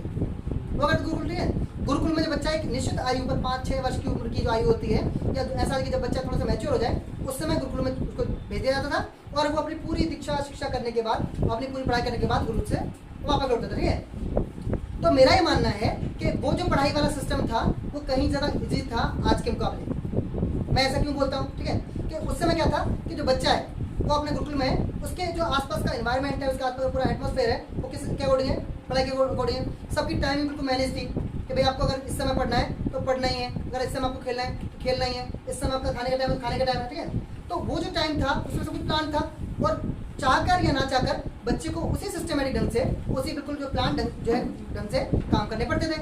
होता है ऐसा, अगर आपने गुरुकुल पद्धति के बारे में पढ़ा हो तो अभी गुरुकुल बहुत सारे हैं भारत में भी, लेकिन जो हमारी स्कूली शिक्षा है वो बहुत थोड़ा सा अलग चलेगी। एक बच्चा वो कि जो गुरुकुल में जिसने पढ़ाई की है उसके लिए थोड़ा सा इजी है कर पाना, क्योंकि वो पारिवारिक जो अपनी जो समस्याएं हैं, पारिवारिक जो अपनी जो कहीं ना कहीं मानसिक तनाव है, दबाव है, उनसे थोड़ा सा दूर है गुरुकुल में अगर है तो। साथ ही साथ क्या है कि जो बच्चा है वो अपना जो उसका पूरा प्लान है पढ़ाई का, पूरी जो उसकी पूरी जो है ना, पूरी सुबह से लेकर शाम तक का उसका जो है ना पूरा शेड्यूल है, वो पूरा प्लान है, उसे उस टाइम पे काम करना है। लेकिन एक बच्चा कि जो अभी जैसे आप लोग हैं, आप जो बच्चे पढ़ाई कर रहे हैं, तो यहाँ पर पढ़ाई करना, वहाँ पर जो है डिगे रहना, वहाँ पर टिके रहना थोड़ा सा उन बच्चों से टफ है। क्यों टफ है? तो आपके पास बहुत सारी चीज़ें ऐसी हैं जो आपको परेशान कर सकती हैं, आपको थोड़ा सा तनाव दे सकती हैं, समस्या दे सकती हैं, ठीक है। ये प्रेशर है, वो प्रेशर है, कई बार पारिवारिक जो मतलब कई ऐसे कारण होते हैं जो आप प्रेशर कर सकते हैं, ठीक है। हमारा जो सिस्टम ढंग है, वहाँ कोई प्लान नहीं कि हाँ भाई कुछ परिवारों की बात करें तो वहाँ पर है कि भाई इतने बजे पढ़ना है तो इतने बजे पढ़ना है, इतने बजे खाना है, तो सब में ऐसा नहीं होता। तो मेरी तुलना में एक बच्चा जो आजकल की स्कूली शिक्षा में पढ़ाई कर रहा है उसके लिए थोड़ा सा टफ है गुरुकुल वाली शिक्षा से। कैसे कि वहाँ पर उसको खुद अपनी चीज़ें मैनेज करनी है। अगर उसके पास अपना कुछ अच्छा टारगेट है, अपना अच्छा एम है, तो कोई दूसरा बाहर से आगे करने वाला नहीं है, खुद अपनी चीज़ को प्लान करना है और उनको इम्प्लीमेंट भी खुद ही करना है, ठीक है। तो ये वाली चीज़ें बेटा मेरा ख्याल है कि हमारा जो पहला सेगमेंट है वो यही पूरा होता है। कुछ आपके डाउट्स लेकर और हम बढ़ते हैं। हाँ, कोई टॉपर तो एवरेज स्टूडेंट में क्वेश्चन हो रहा है डिबेट, तो क्या करना चाहिए एवरेज स्टूडेंट को? तुलना नहीं है बेटा, ठीक है। हर बच्चे की अपनी एबिलिटी है, हर बच्चे की अपनी क्षमता है। डिस्कशन एक अलग चीज़ है और डिबेट अलग चीज़ है। डिस्कशन का मतलब क्या कि जो चीज़ मुझे नहीं पता है मुझे आपसे पता चल जाएंगी, और जो चीज़ें जो है आपको ना पता हो तो आपको मुझे पता नहीं वहाँ होता है। डिस्कशन यानी चर्चा का एक सिद्धांत होता है कि स्वीकार्यता एक्सेप्शन जो कहाँ होती है, इसमें होती है कहाँ पर आपकी चर्चा में कि भाई जो चीज़ें मुझे नहीं पता होंगी आप बोलेंगे तो मैं स्वीकार कर लूँगा, कुछ चीज़ें आपको ना पता हो मैं बोलूँगा तो आप स्वीकार कर लेंगे। और डिबेट में जो उद्देश्य होता है कि नहीं मैं सही हूँ, तो ये जो नहीं मैं सही हूँ वाले जो है, ये किसी के पास जो है इसका निचोड़ नहीं है, किसी के पास में ना कि नहीं मैं सही हूँ तो मतलब है ना कि फिर तो तुम भी सही हो और मैं भी सही, तुम अपने रास्ते में अपने रास्ते, ठीक है। बस ये ध्यान रख लो कि जो मैं मुझसे लग रहा है उसको चेक जरूर कर लें, है ना, क्रॉस चेक जरूर कर लें कि जो मैं कह रहा था, ये जो मेरी बात है वो सही वास्तव में है या नहीं, इसकी पुष्टि कर लें, बस कहना सा है, ठीक है। ज़्यादा फिजूल के किसी को दिखाने के चक्कर में किसी को ज़्यादा ये प्रूव करें कि मैं टॉपर हूँ या मैं इतना ज़्यादा एक्सीलेंट हूँ, किसी को कोई जरूरत नहीं। एग्जाम्स होंगे, रिजल्ट आएगा, वो दिखाएंगे कि आप कितने योग्य हैं, आप कितने अच्छे हैं, आप कितने पावरफुल हैं, ठीक है। किसी के फालतू के विवादों में पढ़ने की जरूरत नहीं, फजूल के लफड़ों में पढ़ने की जरूरत नहीं, ठीक है। तो मेरा ख्याल है कि हमारा पहला सेगमेंट काफ़ी लंबा चला और आज की जो डिस्कशन है उसमें हमने जो काफ़ी चीज़ डिस्कस की कि जो आपके एग्जाम में काम आने वाली हैं और प्रिपरेशन को हमारा थोड़ा सा जो है मैनेज करेंगी, उनको थोड़ा व्यवस्थित करेंगी। तो अभी अपना पहला सेगमेंट पूरा करने के बाद हम लोग बढ़ रहे हैं उस तरफ कि जिसके लिए अभी पिछले कुछ दिनों की तैयारियां हैं और आज आप सब लोग बैठे हैं, वो ये कि एक अच्छी जो आंसर शीट है, एक अच्छी जो आपकी उत्तर पुस्तिका है वो कैसी हो। इसके लिए आप खास तौर पर जो है अपनी चीज़ें यानी कि कॉपी और पेन लेकर बैठें और कुछ भी चीज़ डिस्कशन के समय जो आपके दिमाग में आ रही है उसे नोट डाउन करें, और जब हम ये क्वेश्चंस वाला सेगमेंट रखेंगे तो उसमें आपको अपने जो डाउट्स हैं वो क्लियर कर देंगे। देखिए बेटा, अभी अगर हम बात करें अपनी चीज़ की तो इसके लिए इसी पोर्शन के लिए मैंने 50+ जो टीचर्स हैं, जो दिल्ली गवर्नमेंट में टीचर्स हैं, और मैं इंडिविजुअली किसी का नाम नहीं ले सकता क्योंकि कुछ लोगों ने मना भी किया कि उनका इस चीज़ को लेकर नाम नहीं लेना है, तो उनके अपने अनुभव 15 से 20 सालों के 30 सालों के भी कुछ लोग अनुभव हैं, बहुत ज़्यादा अनुभवी हैं वो लोग, और वो लोग हर साल अपनी जो 10th और 12th की बोर्ड की कॉपियाँ हैं वो चेक करते हैं। कॉपी को चेक करते समय उनके क्या एक्सपीरियंसेस होते हैं, उन्हें क्या लगता है कि कॉपी में क्या होना चाहिए, क्या नहीं होना चाहिए, इसकी जानकारी एक तो हमारे पास सबसे अच्छे सोर्स हैं वो टीचर्स हैं जिनसे हमने ये चीज़ें डिस्कस की हैं। दूसरा बड़ा सोर्स अगर आप लोग भी जाना चाहें तो CBSE की वेबसाइट पर डूज और डोंट्स लिखा रहेगा, ठीक है, यानी क्या क्या चीज़ें कॉपी में आपके एग्जाम में कर सकते हैं और क्या नहीं कर सकते हैं। तो मैंने जो एनालाइज किया कि जो ये चीज़ें आपकी CBSE की वेबसाइट पर दी हैं वो बहुत ब्रीफ हैं, बहुत ब्रीफ है, और थोड़ी सी मेरी जो चीज़ें एक वास्तविक जो अनुभव है वो उन टीचर्स का है कि जो वास्तव में उन चीज़ों को फेस करते हैं। वेबसाइट को फेस नहीं करती, वेबसाइट जो है मतलब कॉपीज़ को ना तो एग्जामिन करती है ना वो उन चीज़ों को फेस करती है, वास्तव में फेस कौन करता है, वो टीचर्स जो कॉपी चेक करते हैं। तो चलिए बेटा, तो अब हम बात करने वाले इस चीज़ की, उन्हीं 3 बिंदुओं पर हमने चर्चा की, मैं जिनको एक बार फिर दोहरा दूँ। पहली चीज़ कि एक जो एग्जामिनर है वो बच्चे से क्या एक्सपेक्ट करता है, उसके एक्सपेक्टेशंस क्या हैं, एक अच्छी आंसर शीट से, एक अच्छी कॉपी से। दूसरी चीज़ जो हमने डिस्कस की टीचर से, जिस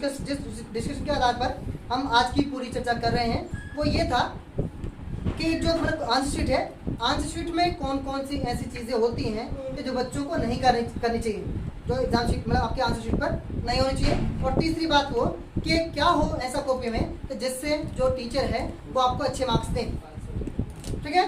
इन 3 बिंदुओं पर हमने चर्चा की, और हमारी जो अभी आज की चर्चा है वो उन्हीं सभी बातों पर, उन सभी डिस्कशन पर जो कई घंटे चला पिछले 15 दिनों में। और मैं धन्यवाद करना चाहूँगा सभी टीचर्स का तहे दिल से कि उन्होंने अपने बिजी शेड्यूल से उस कई घंटे की बातचीत के घंटों में बात हुई, और ना तो उस घंटे भर की बातचीत में वो उबे, ना उन्होंने जरा सी भी झिझक महसूस की मुझसे बात करने में, और ना ही उन्होंने एक बार भी मुझसे ऐसी बात करने के लिए मना किया। तो उनका बड़ा जो है इसमें सहयोग रहा ऐसा कर पाने में, कि उन्होंने इतनी मतलब देर मुझसे बात की और मुझे समय दिया। तो चलिए बेटा, आज की जो कॉपी की बात करें कि एक अच्छी जो आंसर शीट होगी, जो एक मॉडल आंसर शीट होगी, वो कैसी होगी। इसकी अगर हम उसको हमें समझना हो कि एक अच्छी आंसर शीट का मतलब क्या है और उसके ऐसा होने की ज़रूरत क्या है। पहले ज़रूरत पे बात कर लें, जब भी हम कोई काम करने जा रहे होते हैं तो पहले उसकी ज़रूरत क्या है, उसकी नीति उसकी बात कर लें। तो देखिए बेटा, आप अपना लाइव एग्जाम्पल लें कि अगर हम अपने आसपास पड़ोस कहीं भी जो है अगर चाय पीने जाए किसी ढाबे पर, किसी टी स्टॉल पर या किसी जो रेस्टोरेंट पर, तो वहाँ अमूमन सी जो कीमत है चाय कितने रुपए है, 10 रुपये तक की कीमत होगी। अगर सामान्य जो कीमतें हैं चाय की, एक जो कप चाय है उसकी कितने रुपये होगी, 10 रुपये चाय की कीमत होगी, है ना। अब लेकिन जो 10 रुपये की जो कीमत चाय की स्टॉल पर चाय की कीमत होगी वो कैसे होगी कि या तो आपके पास वहाँ चाय पीने के लिए स्टूल डला हुआ, शायद कुर्सियाँ भी डली हों, टेबल भी डली हो, ठीक है, या फिर ऐसा भी कई बार हो सकता है कि जो चाय लेता हुआ, जो चाय लेकर आता हो, ठीक है, वो ऐसे पढ़ के लाता हो चाय के कप को, है ना, ऐसे पढ़ के लाता हो, है ना, या फिर जो है या फिर ऐसे भी लेकर आता हो, होता है ना, ठीक है ना। तो 10 रुपये की जो चाय की कीमत है वो क्या है कि भाई एक सामान्य कीमत हमारे यहाँ चाय की कितने 10 रुपये की है। अब इसकी जो है कितनी कीमत, उसकी वैल्यू की बात करते हैं कि क्या वैल्यू है एक अच्छी आंसर शीट की और एक थोड़ी सी जो एवरेज आंसर शीट है उसकी, है ना। एक चाय जो 10 रुपए की उसकी कीमत है, उसमें दूध भी उतने कप में आता है ना, दूध भी उतना ही है, चाय पत्ती भी लगभग उतनी डाली हो, और 10 रुपए की आप कीमत दे रहे हैं, तो शायद में अदरक और जो इलायची वगैरह है वो भी डली हो चाय में, ठीक है। एक दूसरी जो कीमत है चाय की, वो कितने रुपए की है? 250 से 300 रुपए की। एक अच्छी, मैं दूसरी बात कर रहा हूँ, उसी एक कप चाय की कीमत जो है वो 200 से 250 रुपए भी है। एक आप अच्छे से रेस्टोरेंट में चले जाएं, अच्छे से रेस्टोरेंट मतलब क्या, हल्दीराम में चले जाएं, ठीक है, तो वहाँ पर जो चाय की कीमत है कितनी? 200 से 250 रुपए की एक कप चाय की कीमत है, ठीक है। अब आप ये देखें, एक चाय की कीमत कितनी? 10 रुपए है, और एक चाय की कीमत कितनी है? 250 रुपए, ठीक है। दोनों में डिफरेंस क्या है उसकी बात पर है, ठीक है। जहाँ आपको 10 रुपए चाय मिले थे, वहाँ आपकी जो बैठने की व्यवस्था थी वो उतनी दुरुस्त या उतनी अच्छी या शायद ना भी हो, वो कंडीशन थी, है ना। जो चाय आपको दी गई, आपको परोसी गई, वो क्या था? उसका कप ऐसा होगा, ठीक है, थोड़ा सा एवरेज सा, एक कांच का गिलास होगा, या आपका जो मतलब जो चाय देने वाला होगा, जो जिसने आपको चाय ला कर दी, तो उसका जो है ना, जो उसकी है ना, कहते हैं कि उसकी प्रेजेंटेशन है, उसका है ना अपीयरेंस है, वो उतनी अच्छी ना हो शायद, है ना। और जो कीमत, इसलिए उसकी कीमत कितनी हुई? 10 रुपए, और एक कीमत कितने की? 200 से 250 रुपए की, 100 रुपए, 200 रुपए, 250 रुपए की जो चाय की कीमत है, उसमें क्या अंतर था, उसमें क्या अलग था? भाई अगर 250 रुपए की आप चाय पी रहे हैं, तो ऐसा तो है नहीं कि वो चाय आपको बाल्टी में लगा देगा, क्या है? वो भी चाय कप में लेकर आएगा ना, है ना। ऐसा तो है नहीं कि वो जो चाय, एक जो 10 रुपए वाली चाय थी वो दूध में बनी हो, और ये वाली चाय है वो पेट्रोल में बनी हो, ऐसा तो है नहीं भाई। वो चाय भी, हाँ, एक कीमत बड़ा, एक चाय जो 10 रुपए की है वो दूध में बनी है, ये वाले दूध में बनी है, उस चाय में उसने क्या डाला होगा? अदरक डाल दी होगी 10 रुपए वाले में, ठीक है, इलायची डाल दी होगी। लेकिन जो चाय की कीमत 250 रुपए की है, उसमें भी यही चीज़ डाली होगी, सोना पीस कर डालना नहीं होगा भाई, सोना या डायमंड पीस कर डालना नहीं होगा, उसमें वही चीज़ें, ठीक है। तो जब चाय की क्वांटिटी भी उतनी है, जब चाय की क्वांटिटी भी उतनी है, चाय में चीज़ डलती हैं वो भी उतनी है, तो ऐसा क्यों हुआ कि एक जो चाय की कीमत वो 10 रुपए की है, और एक जो चाय की कीमत है वो 250 रुपए की? इस विषय पर आते हैं, ठीक है। अब क्या होगा, जहाँ पर आप 250 रुपए की चाय पीने जा रहे हैं, उसका जो होगा, जहाँ आप चाय पीने जा रहे हैं, वहाँ की व्यवस्था बैठने की, है ना, पूरी आपको क्या मिलेगा भाई? एयर कंडीशनर भी शायद हो, ठीक है, एयर कंडीशनर भी हो, साफ सुथरी जगह हो, वेल जो है ना, डेस्क आपकी टेबल हो, बहुत अच्छी सी मतलब व्यवस्था हो जहाँ पर आप चाय पीने जा रहे हैं, ठीक है। दूसरी बात, जो वेटर आपकी चाय लेकर आएगा वो पूरे एकदम जो है एक ट्रे, है ना, तो बिल्कुल सजी हुई होगी, है ना, उसमें लेकर आएगा, उसकी जो पूरी यूनिफॉर्म होगी वेटर की, तो वेल ड्रेस्ड होगा, ठीक है, बिल्कुल नीट एंड क्लीन होगी पूरी जो आसपास की जगह है, ठीक है, तो वही तो है, नीट एंड क्लीन होगी, है ना। तो साथ में जो आपको चाय परोसी जाएगी, चाय की प्रेजेंटेशन होगी वो बहुत बेहतरीन होगी। चाय एक ही कप है, वही कप है, उसमें वही चीज़ें हैं, दूध है, चीनी है, चाय पत्ती है, अदरक है, इलायची है, वही चाय आपको वहाँ मिल रही है, दोनों चीज़ सेम है। लेकिन क्या हुआ कि एक चाय की कीमत 10 रुपये दी जा रही है, और एक चाय की कीमत 250 रुपये दी जा रही है। डिफरेंस कहाँ पर आए हम? प्रेजेंटेशन पर, यानी चाय कैसे परोसी गई, चाय कहाँ अंतर है, चाय कैसे परोसी गई। सेम कंडीशन, सेम चीज़ आपके एग्जाम में जो है इंप्लीमेंट होती हैं, कि एक बच्चा जो है वो एवरेज मार्क्स लेकर आ रहा है, एक एवरेज से कम लेकर आ रहा है, और एक बच्चा बहुत अच्छे मार्क्स लेकर आ रहा है। मैं ये नहीं कह रहा कि आपकी जो पढ़ाई है, आपकी जो स्टडी है, आपकी जो प्रिपरेशन है वो किसी काम की नहीं है, बिल्कुल काम की है, बिल्कुल काम की है। आपको कोई भी मार्क खड़ी करने के लिए नींव बिल्कुल चाहिए, लेकिन साथ साथ अगर आपने सिर्फ नींव डाल के छोड़ दी और जो उसकी अपीयरेंस है, उसकी जो उपस्थिति है, उस पर काम नहीं किया, तो कहीं ना कहीं जो पूरी मेहनत है उसका कहीं ना कहीं जो मोल है, उसकी जो कीमत है, उसकी वैल्यू है, वो घट जाएगी। एग्जाम के साथ भी कुछ ऐसी होता है। अगर मैं अनुभव की बात करूँ, मैं एक्सपीरियंस की बात करूँ पिछले 5-6 सालों की, तो होता क्या है, आपकी जो आंसर शीट है, आपकी जो आंसर शीट है कि जिसको लिखने के लिए आपको सबको बराबर टाइम मिला 3 घंटे का, एग्जाम में आप बैठिए, तो एग्जाम में ऐसा तो है नहीं किसी बच्चे को किसी ने जो है भाई 4 घंटे का समय दिया हो, किसी को 3 घंटे का दिया हो, किसी को 2.5 घंटे का दिया हो, 2 घंटे का दिया हो, ऐसा तो नहीं है, सबको प्रॉपर टाइम मिला, एक साथ सबका एग्जाम स्टार्ट हुआ, एक साथ सबका एग्जाम ऑफ हुआ, सबके साथ सेम कंडीशन है, ठीक है। आपको भी पढ़ने के लिए पूरा 1 साल मिला था, एक दूसरे बच्चे को पूरा टाइम जो है 1 साल मिला, उसमें भी कोई अंतर नहीं है। ऐसा नहीं किसी बच्चे को जो है 2 साल दे दिए हूँ और एक बच्चे को 1 ही साल मिला पढ़ने के लिए, वो कंडीशन बिल्कुल सेम है, ठीक है। फिर क्या हुआ, क्या रीजंस थे कि भाई एक बच्चे के जो मार्क्स आ रहे हैं वो अंडर 50 आ रहे हैं, और एक बच्चे के जो मार्क्स आ रहे हैं वो अबव 90 आ रहे हैं, ठीक है। इसमें इंडिविजुअलिटी काम करती है, मैं स्वीकार करता हूँ। हर बच्चे की अपनी क्षमताएं अलग अलग हैं, हर बच्चे की अपनी कैपेबिलिटी अलग अलग है, हर बच्चे की सोचने की, समझने की क्षमताएं अलग अलग हैं, तो उसका एक वो रीज़न बहुत बड़ा है। लेकिन उसके साथ साथ मैं वहाँ की बात कर रहा हूँ कि जहाँ पर बच्चे का स्तर बहुत अच्छा है, उसकी पढ़ने का स्तर बहुत अच्छा है, उसे समझ बहुत अच्छा आता है, उसे याद बहुत अच्छा रहता है, लेकिन फिर भी एग्जाम में कहीं ना कहीं हम जब रिजल्ट आता है तो बोलते हैं पता नहीं नंबर कहाँ कट गए। हम उसी की बात करें, यानी क्या हुआ कि एक जो कॉपी एग्जामिनर के पास पहुँची, तो हुआ क्या, एक कॉपी को देखकर जो एग्जामिनर उसका दिल खुश हुआ, एक जो एग्जामिनर है उसका दिल खुश हुआ और उसका मन बना कि भाई जो बच्चा है वो बहुत ज़्यादा अच्छा है, उसे बहुत अच्छा नंबर देने। किसी भी एग्जामिनर के लिए बच्चे की फिजिकल अपीयरेंस कोई मायने नहीं रखती,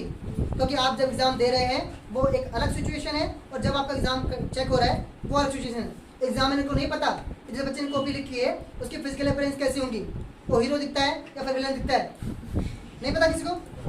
एग्जामिनर के सामने तो आप खड़े नहीं है, एग्जामिनर के सामने क्या है, आपकी कॉपी है। यानी अगर आपकी कॉपी एग्जामिनर के सामने साफ सुथरी है, बहुत ज़्यादा क्या मैनेज है, बहुत ज़्यादा क्या मतलब व्यवस्थित तरीके से आपने कॉपी लिखी है, तो दुनिया का सबसे जो सुंदर बच्चा है एग्जामिनर के लिए वही बच्चा जिसकी वो कॉपी, ठीक है। और अगर किसी बच्चे की कॉपी जो है एग्जामिनर को घुमा घुमा के देखनी पड़े, है ना, कि इधर से चेक करूँ या इधर चेक करूँ, है ना, या खुदा जाने वाली जो कॉपी हो, तो कहीं ना कहीं, है ना, कहीं ना कहीं एग्जामिनर के लिए दुनिया का सबसे जो मतलब कहते हैं कि जो कहते हैं कि विलन बच्चा है वो वही है, चाहे वो बच्चा अपने फिजिकल अपीयरेंस में कितना भी सुंदर क्यों ना हो, है ना, कितना भी अच्छा क्यों ना हो। समझ रहे हैं आप लोग, है ना। तो एक आंसू शीट की क्या वैल्यू है, हम समझते हैं कि आपने पूरे साल क्या पढ़ा, आपने कितना पढ़ा, आपने कितनी मेहनत की, उस सब का निचोड़ है आपकी आंसू शीट। जब आपकी आंसू शीट चेक हो रही होगी तो आपकी आंसर शीट की जो है सिर्फ आपकी आंसर शीट एग्जामिनर के सामने होगी, आप उसके सामने नहीं होगे। ऐसा नहीं होगा कि एग्जामिनर को ना समझ में आए तो आपसे पूछ रहे कि भाई ये बताओ क्या लिखा है, ऐसा क्यों नहीं होगा। तो एग्जामिनर आपके घर का आप पूछे जो है आपके घर पर आकर पूछेगा नहीं क्या ये क्या लिखा है, नहीं पूछेगा। तो यानी कि वहाँ पर जो कुछ भी है आपके जो है ना कि पूरे रिजल्ट को डायरेक्ट करने वाली सिर्फ आपकी कॉपी है। तो इसका मतलब कॉपी का बहुत अच्छा होना, कॉपी का बहुत ज़्यादा डिसिप्लिन होना, कॉपी का बहुत अच्छी तरह मैनेज होना बहुत ज़्यादा ज़रूरी है। इसके साथ साथ कि आपने पूरे साल पढ़ाई की है, मेहनत की है, उसके साथ साथ कॉपी की प्रेजेंटेशन बहुत ज़्यादा मायने रखती है। चलिए बेटा हम बात करने वाले हैं उन बिंदुओं पर कि जो उस डिस्कशन से निकली हैं, कि जो डिस्कशन मैंने उन टीचर्स से किया जिन्होंने पूरे साल या कई सालों तक जो है कॉपी चेक की हैं। पहली चीज़ जो मुझे बताई जाती है, मतलब जो मैंने उनकी बातों से निष्कर्ष निकाला, वो ये कि जो हमारी एग्जाम शीट है, हमारी यहाँ शीट है, गलतियाँ होनी स्टार्टिंग से शुरू हो जाती हैं। यानी कि प्रॉपरली बच्चे को एग्जाम से पहले कितने घंटे का, आधा घंटा पहले पेपर मिल जाता है, आंसर शीट आधे घंटे पहले मिल जाती है, और क्वेश्चन पेपर उनको 15 मिनट पहले दिया जाता है पढ़ने के लिए। आंसर शीट आपको एग्जाम से जो लगभग आधा घंटे पहले मिल जाती है, और उस समय आपके पास समय होता है जब तक आपको क्वेश्चन पेपर नहीं मिल रहा है। यानी अगर आपका एग्जाम 10:30 बजे है तो आपको क्वेश्चन पेपर तो 10-15 पर मिलेगा, लेकिन आपको आंसर शीट जो है वो 10 बजे दे दी जाती है। किस लिए कि आप अपनी सारी एंट्रीज, आपका रोल नंबर, आपका नाम, आपकी पूरी डिटेल्स प्रॉपरली भरें और उसको बहुत अच्छी तरह चेक कर लें। लेकिन कई बार जो मुझसे डिस्कस किया टीचर्स ने, कई बार कॉपी ऐसी भी मिलती हैं जिनमें बच्चे की जो एंट्रीज हैं, उसका रोल नंबर या फिर उसका नाम या फिर उसकी जो डिटेल्स हैं वही गलत भरी होती हैं। तो एक आप कल्पना करें कि ऐसी स्थिति जहाँ पर टीचर के पास आपकी एक्चुअल डिटेल्स ही नहीं है, तो उस कॉपी के साथ क्या होगा, उस कॉपी के मार्क्स के साथ क्या होगा। सबसे पहली जो नीड है वो यही है कि बच्चे की जो एंट्रीज हैं, बच्चे की डिटेल्स, रोल नंबर, उसका नाम, उसके फादर नेम, उसकी जो भी एग्जाम सेंटर वगैरह है वो चीज़ें हैं, उसकी प्रॉपर एंट्री हो, ये आपको पहले इंश्योर करना है। ठीक है, ये चीज़ पहली चीज़ है। दूसरी बात पर आते हैं हम कहाँ, एग्जाम की तरफ। एग्जाम करते समय हमें किन किन बातों पर ध्यान रखना है। दूसरी चीज़ जो एग्जाम में मैंने जो डिस्कस किया और उससे निष्कर्ष निकला कि अटेम्पटेशन मतलब क्या कि आपने, अगर आपके पास 80 नंबर का पेपर है, अगर आपके पास 100 नंबर का पेपर है, तो कई बार ऐसा होता है कि बच्चे क्या, तो मैंने कहा ना पहले भी ये चीज़ कही कि संतुष्ट बहुत जल्दी हो जाते हैं। क्या करते हैं,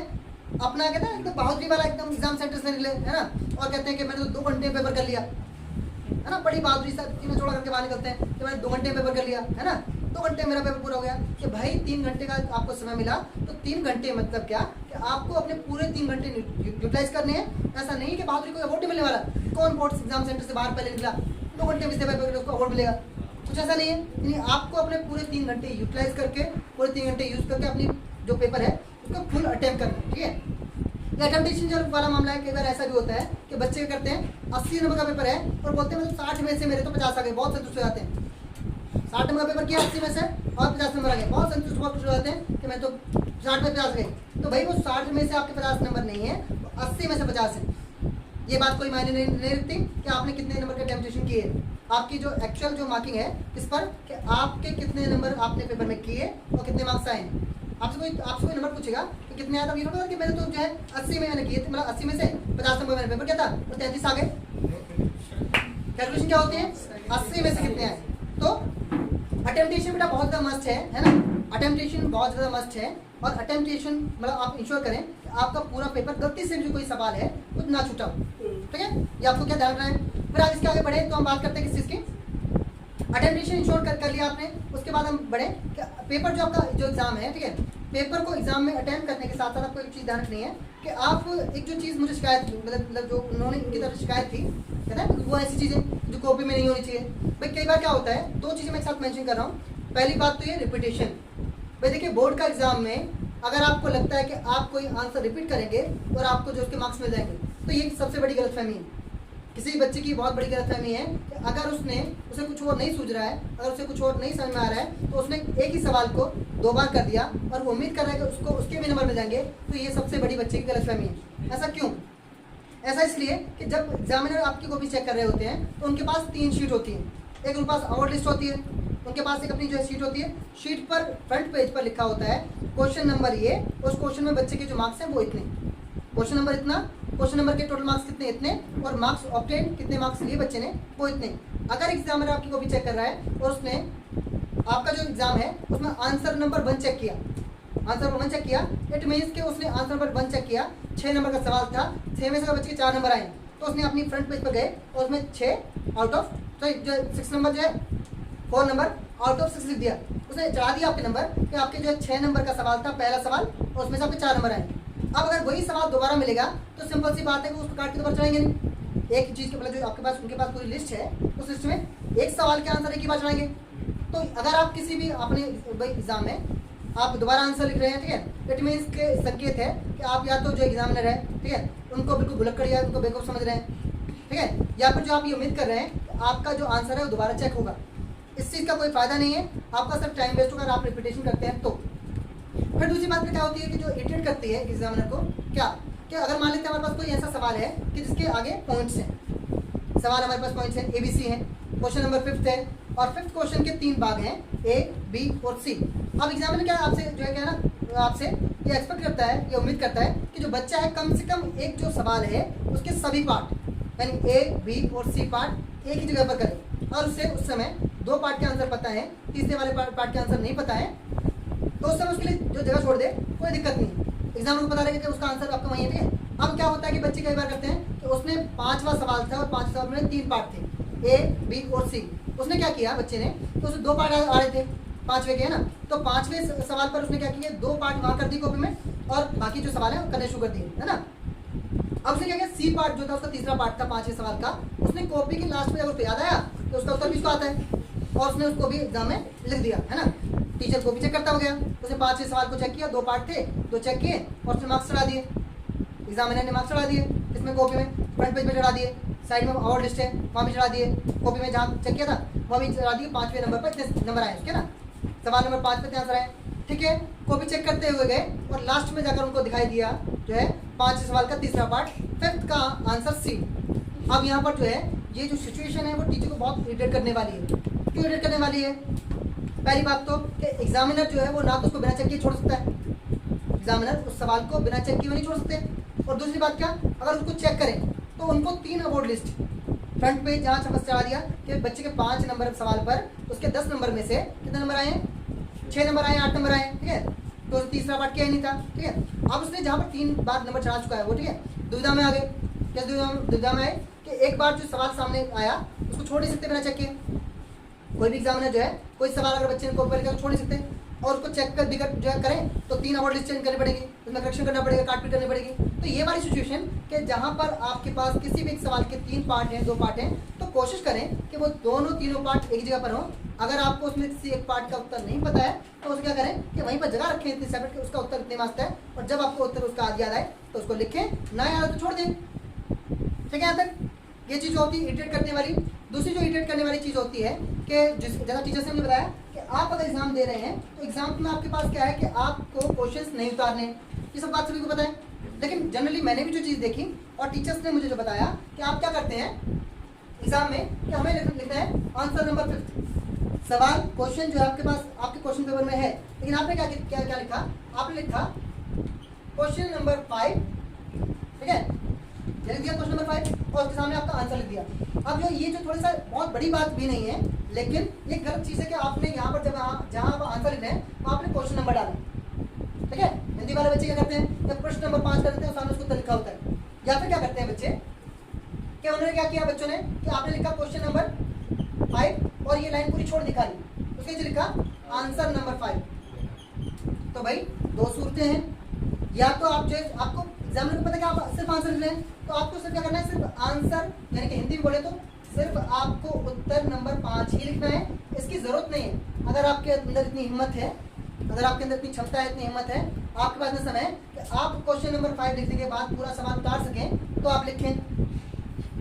ठीक है। ये वाला जोखिम तब उठाए जब आपके अंदर पूरी क्षमता है कि मैं तो पूरे सवाल को उतार दूंगा क्वेश्चन पेपर के आंसर शीट पर और आंसर भी लिखूंगा, ठीक है। तो आप इसको शौक से लिखें, लेकिन अगर आपको पता है, सिंपल सी बात, सरल सी बात, कि आप सिर्फ आंसर लिखने वाले हैं, तो आंसर नंबर या हिंदी में उत्तर लिखें, तो सामने उसका पूरा उत्तर लिखें, ठीक है। ये चीज एक और चीज जो इसी से जुड़ी हुई मार्किंग की, अभी जो बात करें कि जो है जो क्वेश्चन नंबर को लेकर बात करते हैं, कई बार क्या होता है कि बच्चे कुछ करते हैं कि जो आपकी आंसर शीट है, आपकी आंसर शीट मान लेते हैं, आपकी आंसर शीट है, और आंसर शीट में जो बच्चे करते हैं कि आपकी आंसर शीट आपको मिली पूरी प्रॉपर शीट है, और आपने क्या किया,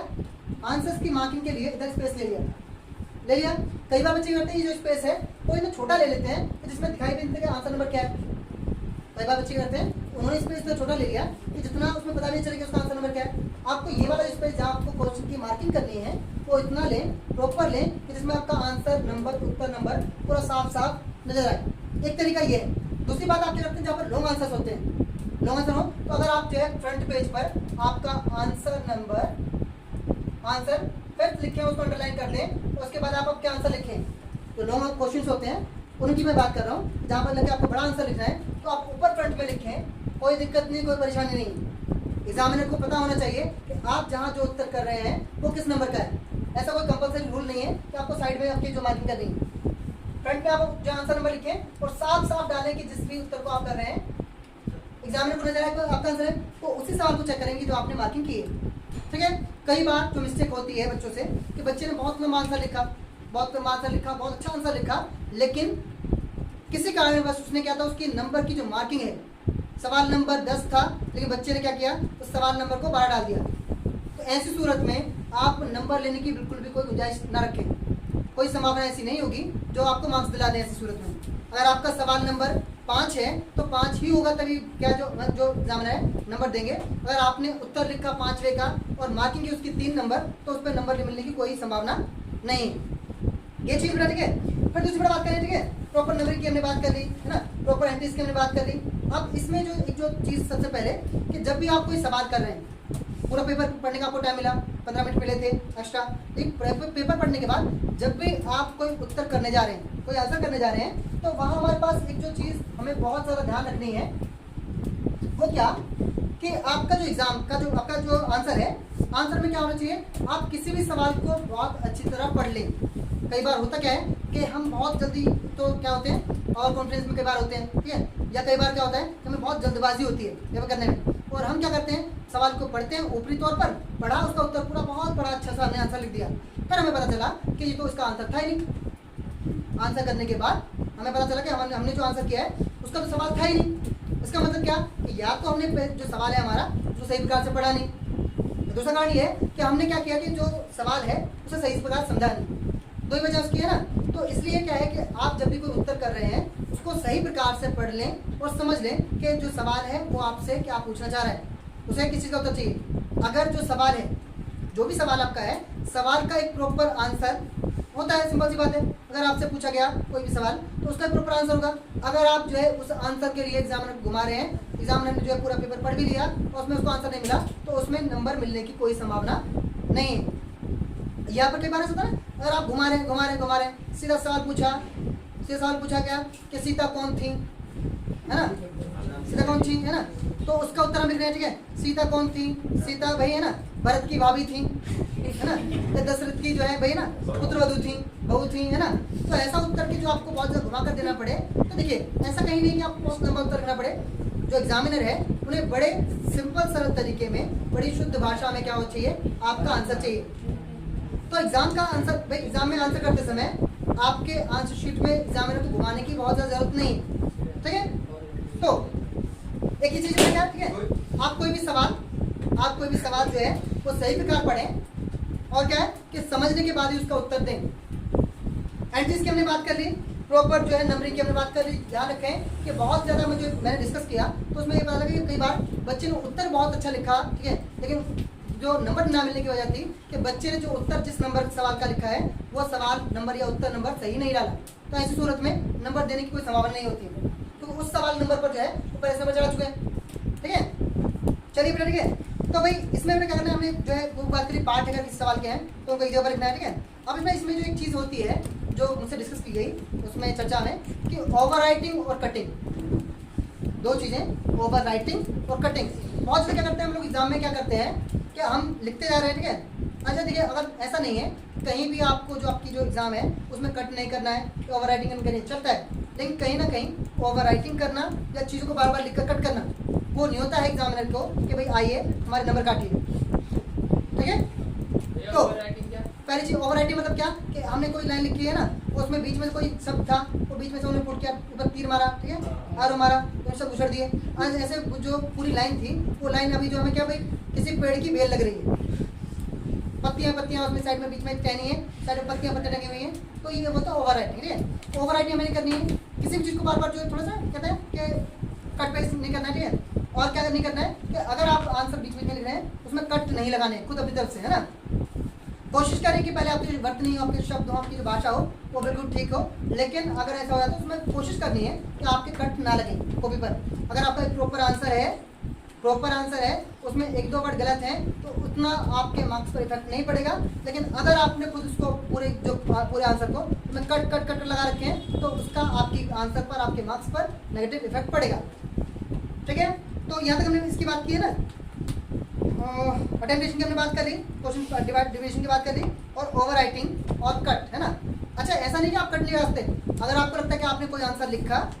आपको लगता है कोई आपने आंसर लिखा और वो आंसर गलत है, आप उसको सिंपल से 2 कट लगाएं, ठीक है, और उसका आंसर वहीं छोड़ दें, अगले पेज पर आंसर करें, कोई दिक्कत नहीं, कोई परेशानी नहीं है। लेकिन यहाँ समस्या होती है कि जब बच्चे ने क्या कोई शब्द लिखा और शब्द गलत है, लेकिन शब्द को ठीक करने के लिए उसने उस शब्द को कट किया, ना सिर्फ कट किया बल्कि क्या किया, उसको इतना कट किया कि पीछे वाला जो पेज पर कुछ लिखा हुआ था वो बिगाड़, है ना। उसको इतना कट किया मतलब एग्जामिनर को दिखाई ना देता क्या लिखा है ना। ऐसा वाला एग्जामिनर को देख ना ले कि उसमें लिखा क्या था, ठीक है। ऐसा वाला बहुत सारा समय लगा उस पर। अगर ऐसा कोई शब्द है तो सिंपल सा एक कट दो और आगे जो है बढ़ जाओ, ठीक है। ये तरीका बेटा इसमें जो है ओवर राइटिंग और कट से बचने की पूरी कोशिश करें, तो ये चीज़ें क्या करेंगी, आपके मार्क्स को, आपके नंबर्स को डिक्रीज करेंगी, उस पर नेगेटिव इफेक्ट डालेंगे, ठीक है। क्वेश्चन को समझ के लिखने की हमने बात कर ली, ठीक है। दूसरी बात करें, आपने जब क्वेश्चन आप कर रहे हैं, ठीक है,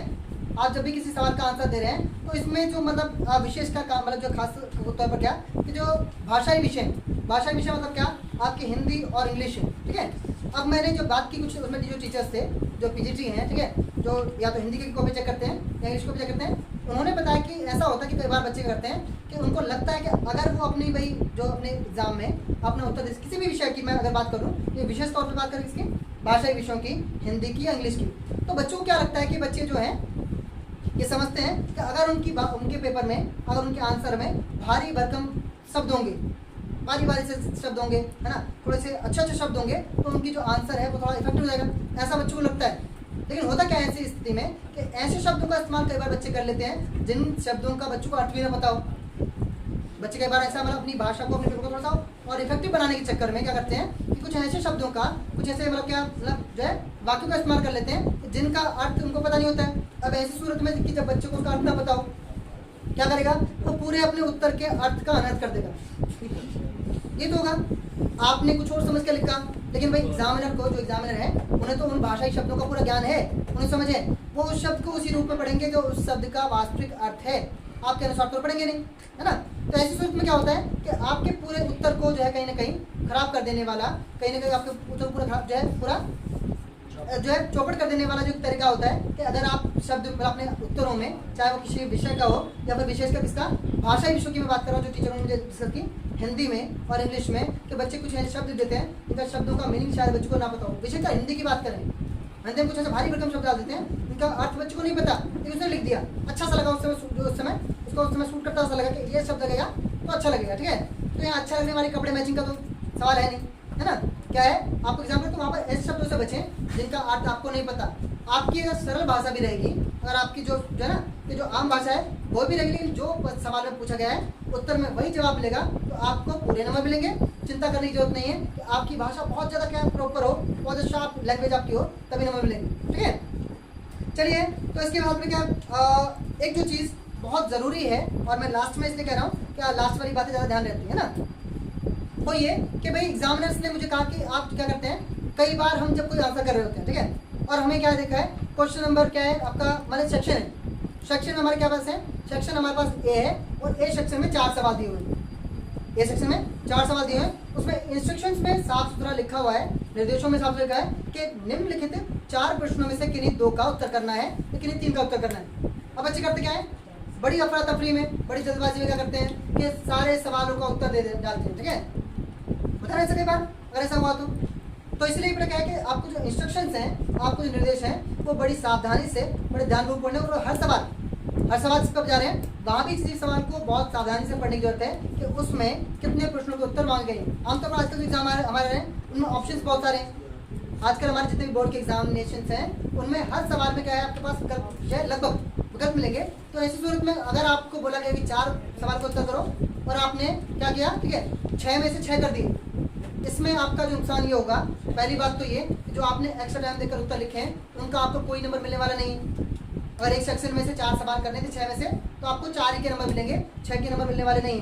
दूसरी चीज़ ये होगी कि जब आप उन सवालों को लिखने के में जो समय लगाएंगे वो समय आपके किसी और उत्तर का है, यानी अगर आप किसी ऐसे सवाल पर अपना समय दे रहे हैं जो लिखना ही नहीं था, तो इसका मतलब है कि आपकी जो टाइमिंग होगी लास्ट की उसमें कटौती की जाएगी, तब सवाल छूटेंगे। जो पेपर बना है वो पेपर 3 घंटे का बना है, और आपने जो टाइम है एक्स्ट्रा दे दिया किसी सवाल में, तो इसका मतलब ये है कि आपको कहीं ना कहीं उसका नुकसान है, वो आपके पेपर पूरा ना होने की सूरत में स्थिति में उठाना पड़ेगा। ठीक है, तो ये जो चीज़ें हैं, रिपीटेशन अटेम्पटेशन की हमने बात कर ली, और इंस्ट्रक्शंस जो बेटा 2 चीज़ें जो मेंशन, एक अपनी एंट्रीज और दूसरी आपकी जो पेपर की इंस्ट्रक्शंस हैं उनको जो आपको समय मिला पहले उसमें बहुत सावधानी से बहुत अच्छी तरह पढ़ लें, और किसी सवाल का उत्तर देते समय या देने से पहले जो है उस सवाल का पूरी पुष्टि कर लें कि आप जो उत्तर लिखने जा रहे हैं वो उत्तर उसका बिल्कुल सटीक है और सही। एक बात जो लास्ट मैं आपको बताना चाहूँ, जो एक अच्छी तरीका है पेपर को अटेम्प्ट करने का, वो ये कि भाई कोई भी पेपर आप दे रहे हैं, किसी भी लेवल का हो, ग्रेजुएशन, पोस्ट ग्रेजुएशन, किसी बोर्ड एग्जामिनेशन का हो, किसी भी कॉम्पिटिटिव एग्जाम का हो, तो होता क्या है वहाँ पर कि जैसे ही हम अपने पेपर को देखते हैं पहले 10 से 15 मिनटों में, वहाँ क्या करते हैं हम कि हम अपने पूरे पेपर को कैटेगराइज कर लेते हैं 3 भागों में। हम अपने पूरे पेपर को 3 भागों में कैटेगराइज कर लेते हैं। कैसे? हमारी पहली जो कैटेगरी बनती है सवालों की, पूरे सवाल कितने नंबर का उससे मतलब नहीं, पूरे हमारा पेपर है तो कितने नंबर का उससे मतलब नहीं है, इस सवाल से मतलब नहीं। हम अपने पूरे पेपर को 3 भागों में, 3 वर्गों में, 3 कैटेगरी बांट लेते हैं। कैसे कि जो है कैसे करते हैं वो चीज़ है, ठीक है, कैसे करते हैं वो चीज़ें कि भाई आपने क्या किया कि पहला बार हमारी जो कैटेगरी होती है, कुछ ऐसे सवाल पूरे पेपर में से कि जिनके आंसर हमें क्या डैम श्योर पता होते हैं। पहली कैटेगरी कौन सी होती है? जिनका आंसर हमें बिल्कुल अच्छी तरह पता होती है कि इनका आंसर यही है, पहली कैटेगरी वो होती है। दूसरी वाली कैटेगरी वो बनती है सवालों की कि जिसमें हमें थोड़ा सा डाउट होता है कि इसका ये आंसर हो भी सकता है या नहीं भी, या उस आंसर के बारे में हमें थोड़ा बहुत कुछ जो आइडिया है लेकिन हमें उसका आंसर पता है। पहली कैटेगरी जो फुल प्रूफ है, बहुत अच्छी वाली है। दूसरी कैटेगरी इसमें हमें थोड़े बहुत लग रहा है कि हाँ इसका आंसर हो भी सकता है और नहीं भी। थर्ड कैटेगरी जो होती है कि जो अंधकार ही अंधकार होती है ना। तीसरी कैटेगरी जो अंधकार मतलब जिसके बारे में हमें कोई आइडिया नहीं है, जिसके बारे में हम बिल्कुल है ना बिल्कुल जीरो है। ठीक है, चलिए अब ये जो ये डिपेंड करेगा कि आपकी जब एग्जाम आप आंसर शीट देखोगे, मतलब अपना क्वेश्चन पेपर देखोगे, क्वेश्चन पेपर में आपकी कौन सी कैटेगरी में कितने सवाल हैं, ये तो आपकी पूरे साल की प्रिपरेशन में डिपेंड करेगा। कुछ लोग ऐसा सोचते हैं कि जो पहली वाली कैटेगरी है सारे सवाल उसी कैटेगरी में चले जाएंगे, सबका आंसर मुझे डैम श्योर पता है। कुछ क्या सोचता है कि थोड़े से आंसर कहाँ हैं, कौन से वाले डाउट वाले, और ज़्यादा आंसर कौन से वाले जिनका आंसर पता है। ठीक है, कुछ बच्चे ऐसे होंगे कि जिनका थर्ड वाली कैटेगरी है वो बहुत बड़ी है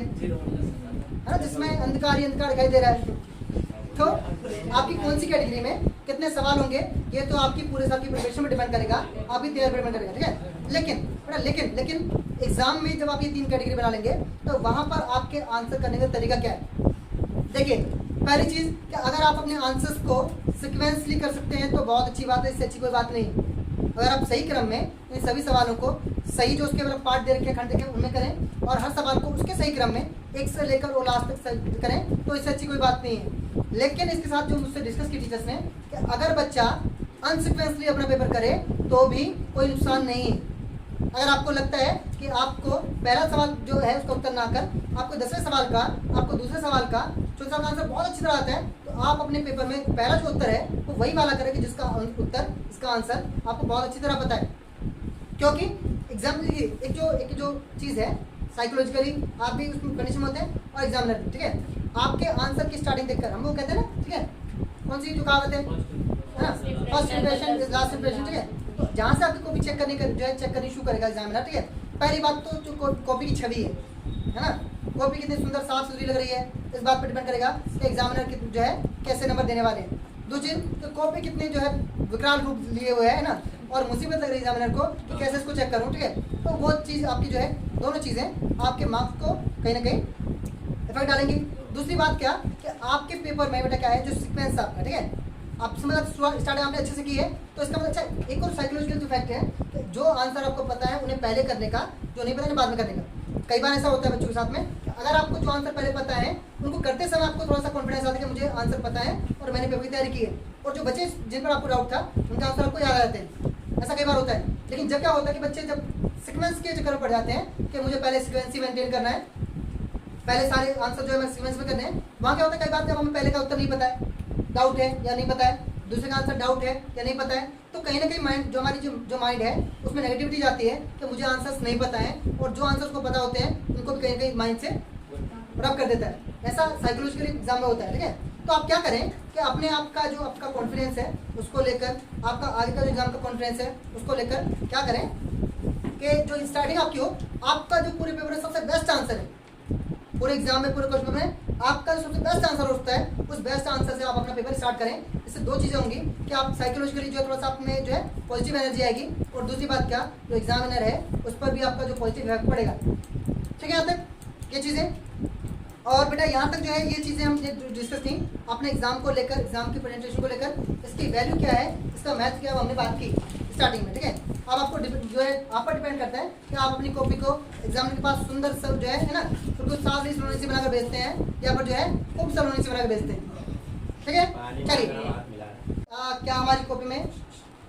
ये सभी चीज़ें जो हमने डिस्कस की, क्या हमारी कॉपी में होना चाहिए, क्या नहीं होना चाहिए, उस चीज़ों में कुछ एक दो चीज़ें जो छूटती हैं, जिनके लिए, और स्पेशली जो बात अभी मैं बताने वाला हूँ उसके लिए टीचर ने मुझे दोबारा कॉल करके बोला कि ये जो चीज़ है वो छूटती थी और मेंशन करनी है। एक चीज़ में क्या होता है कि हम जनरली क्या करते हैं कि जब आंसर कर रहे होते हैं, ठीक है, जब अपने आंसर कर रहे होते हैं तो आंसर्स के बीच क्या होता है, कई बार ऐसा होता है कि अब जो है कि देखिए आपके पास 32 पेज की पूरी शीट मिली हुई है,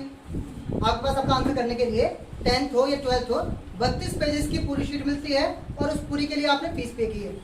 32 बच जाती हैं, उसके बाद आपको एक्स्ट्रा शीट चाहिए वो मिलेंगे, है ना। ये बच्चे करते क्या है, तो उन्होंने मान लेते कि एक आंसर किया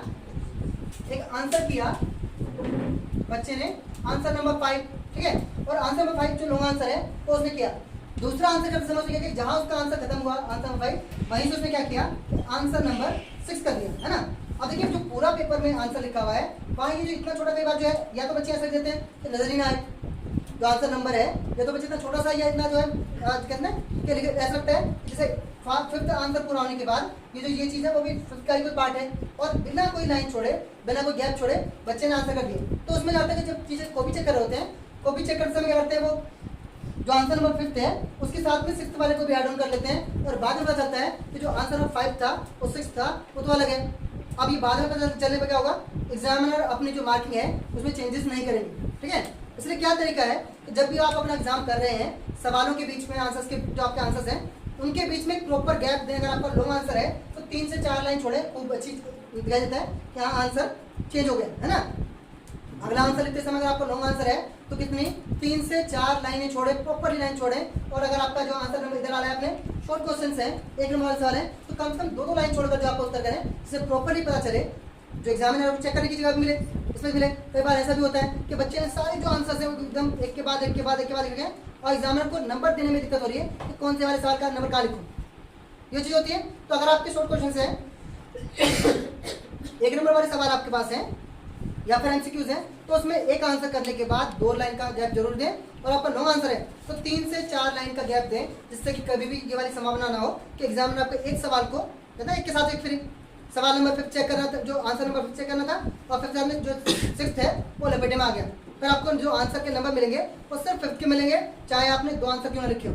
तो इसलिए क्या बचने की जो जरूरत है वो ये कि आपको आपका जो आंसर नंबर है उसको लिखते समय क्या करना है, जो प्रॉपर गैप है वो देना है, स्पेस देना है। एक और चीज़ जो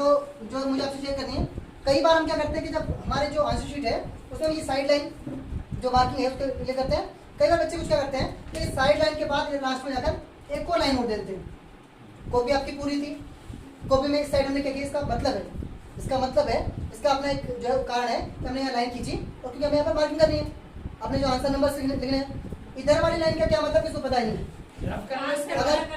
अगर आपको लगता है कि रफ करने का काम इधर को इधर करना है तो हर आंसर शीट के बैक लास्ट पेज पे जाकर एक वाइट पेज मिलेगा जिसमें बकायदा ऊपर प्रिंटेड होता है, लिखा होता है रफ कार्य रफर। तो अगर आप ऐसा करते हैं किसी कॉपी में, यहाँ आपने लाइन खींची, यहाँ आपकी नंबरिंग है आंसर्स की, और यहाँ जाकर आपने लास्ट में लाइन दी, उसका कोई मतलब ही नहीं, खाली पड़ी है, तुरंत हो जाए इतनी लाइन छोड़ी हुई है, ठीक है। और क्या है उसका मतलब ये है कि आप सिर्फ इतना, मतलब इसका संकेत ये है एग्जामिनर के लिए कि सिर्फ आप क्या कर रहे हैं कि अपने लिखने वाले स्पेस को कम करना चाह रहे हैं, यानी आप जो है कहीं ना कहीं आंसर लिखने से भागना चाह रहे हैं। और ये जो कॉपी है ना, फिल्मों में रील देखी पिछली वाली पुरानी रील हुआ करती है, साइड में गैप, इधर डब्बे डब्बे बने हुए डब्बे और बीच में फिल्म चल रही है ना, कुछ ऐसे वाली कॉपी नजर आती है। तो ये वाली गलत चीज़ है कि आप अगर इस साइड कोई लाइनिंग करते हैं तो वो नहीं करनी है। ध्यान से देखिए, आपकी 32 पेज की कॉपी है, उसके लास्ट पेज पर जाकर रफ वर्क के नाम से वो का प्रॉपर ऊपर प्रिंटेड होगा, रफ वर्क रफ कार्य, आपका रफ वर्क जो भी है वहाँ करना है। यहाँ पर इस तरह की कोई भी लाइन करनी होती है, यहाँ आपने मार्किंग की, अपनी लाइन खींची, और बाकी जो पेज आपका वो आंसर करने के लिए है। साफ सुथरी सी चीज़ है, साफ सुथरे काम आपको भी करना है। तो गैप वाली चीज़ और ये जो लाइनिंग वाली चीज़ है वो, और एक कुछ चीज़ अगर रहती है, मेरे ख्याल से जो चीज़ें हैं जो मूल सी हैं, जो बेसिक सी हैं, वो आपने इसमें हमने इंक्लूड कर लिए हैं। अब इसके बाद अगर आपके इसको कॉपी की प्रेजेंटेशन को लेकर कोई डाउट है, कोई चीज़ें हैं, तो वो हम सवाल ले लेते हैं, ठीक है। तो 1 बाय 1 अगर आपके डाउट्स हैं तो उन लेते चलें। हाँ कोई बड़ा सवाल है, 8 नंबर का 6 नंबर का है, अब आपको बिल्कुल नहीं आ रहा, तो हम उसे कैसे करेंगे? बात की कि अगर हमारा कोई क्वेश्चन जो है, जिसके मैंने कहा 3 कैटेगरी बनती है। एक कैटेगरी वो जिसको आंसर आपको डैम श्योर पता है, बहुत अच्छी तरह पता है। सेकंड वाली कैटेगरी जहाँ पर आपको कुछ डाउट्स है ना, और कुछ लगता है कि इसका आंसर ये हो भी सकता है, नहीं पता। थर्ड वाली कैटेगरी कि आपको इसका या तो बिल्कुल भी नहीं पता, या थोड़ा बहुत कुछ अंदाजा कि आंसर होता है। ऐसी सूरत में, ऐसी स्थिति में को क्या करना है कि आपको किसी भी सवाल का जो उत्तर है, जो लग रहा है आपको, अगर थोड़ा भी लग रहा है 50% लग रहा है कि हाँ हो सकता है, तो आपको वही उत्तर करना है जो आपको लग रहा है। कोई भी सवाल अगर ऐसा है कि इसमें आपको लग रहा है कि उसका आंसर ये हो भी सकता है, नहीं भी, तो जो आपको लग रहा है आपको वही उत्तर करना है, ठीक। और कोई डाउट और कोई सवाल? एमसीक्यू में कैसे करें? एमसीक्यू में क्या करना है कि एमसीक्यू में तो ये चीज़ हो ही नहीं सकती कि आपको डाउट हो या ना हो, तो फिर आपको केबीसी खेलना पड़ेगा कि जिसमें उत्तर आपका अगर सही है तो सही है, नहीं है तो नहीं है। तो उसमें कोई संभावना नहीं है कि आपको थोड़ा बहुत आता हो, या लेकिन उसमें आप ये कर सकते हैं, कुछ ट्रिक्स होती हैं एमसीक्यू आंसर देने की, कि आप क्या कर सकते हैं कि जो पहले आपको लगते हैं कि जो ऑप्शंस बिल्कुल हो ही नहीं सकते उन्हें बाहर कर लें, और जो 2 सवाल आपके बचे, 2 आपके ऑप्शन बचे, उसमें आप 50-50 खेलें। तो ऑप्शन वाला जो तरीका है वो ये है। तो इस सब के बाद मैं आशा करता हूँ कि आप सभी की आज की जो चर्चाएं हैं, आज का जो हमारा सेमिनार है, उसमें हमने अपनी परीक्षाओं को लेकर और परीक्षाओं से पहले कुछ महत्वपूर्ण चीज़ों को लेकर चर्चा की। हालांकि आज के इस सेमिनार में हमने आप सभी के साथ बहुत सारे डाउट्स लिए, लेकिन इसके बावजूद जो भी लोग यूट्यूब पर या किसी दूसरे सोशल मीडिया प्लेटफॉर्म पर ये वीडियो देखेंगे और आपकी परीक्षाओं के संबंध में या फिर आपकी जो है परीक्षाओं से पहले प्रिपरेशन के संबंध में कुछ भी डाउट्स होते हैं, तो उन्हें आप इस वीडियो के कमेंट बॉक्स में ज़रूर डालें, और हम कोशिश करेंगे कि उन सवालों की जो है व्यक्तिगत तौर पर उनका उत्तर दें, उनका रिप्लाई करें। ये हमारी कोशिश रहेगी, और भविष्य में भी हम ऐसे विषयों को लेकर मिलते रहेंगे, ऐसे विषयों पर चर्चा करते रहेंगे। तब तक के लिए नमस्कार, जय हिंद।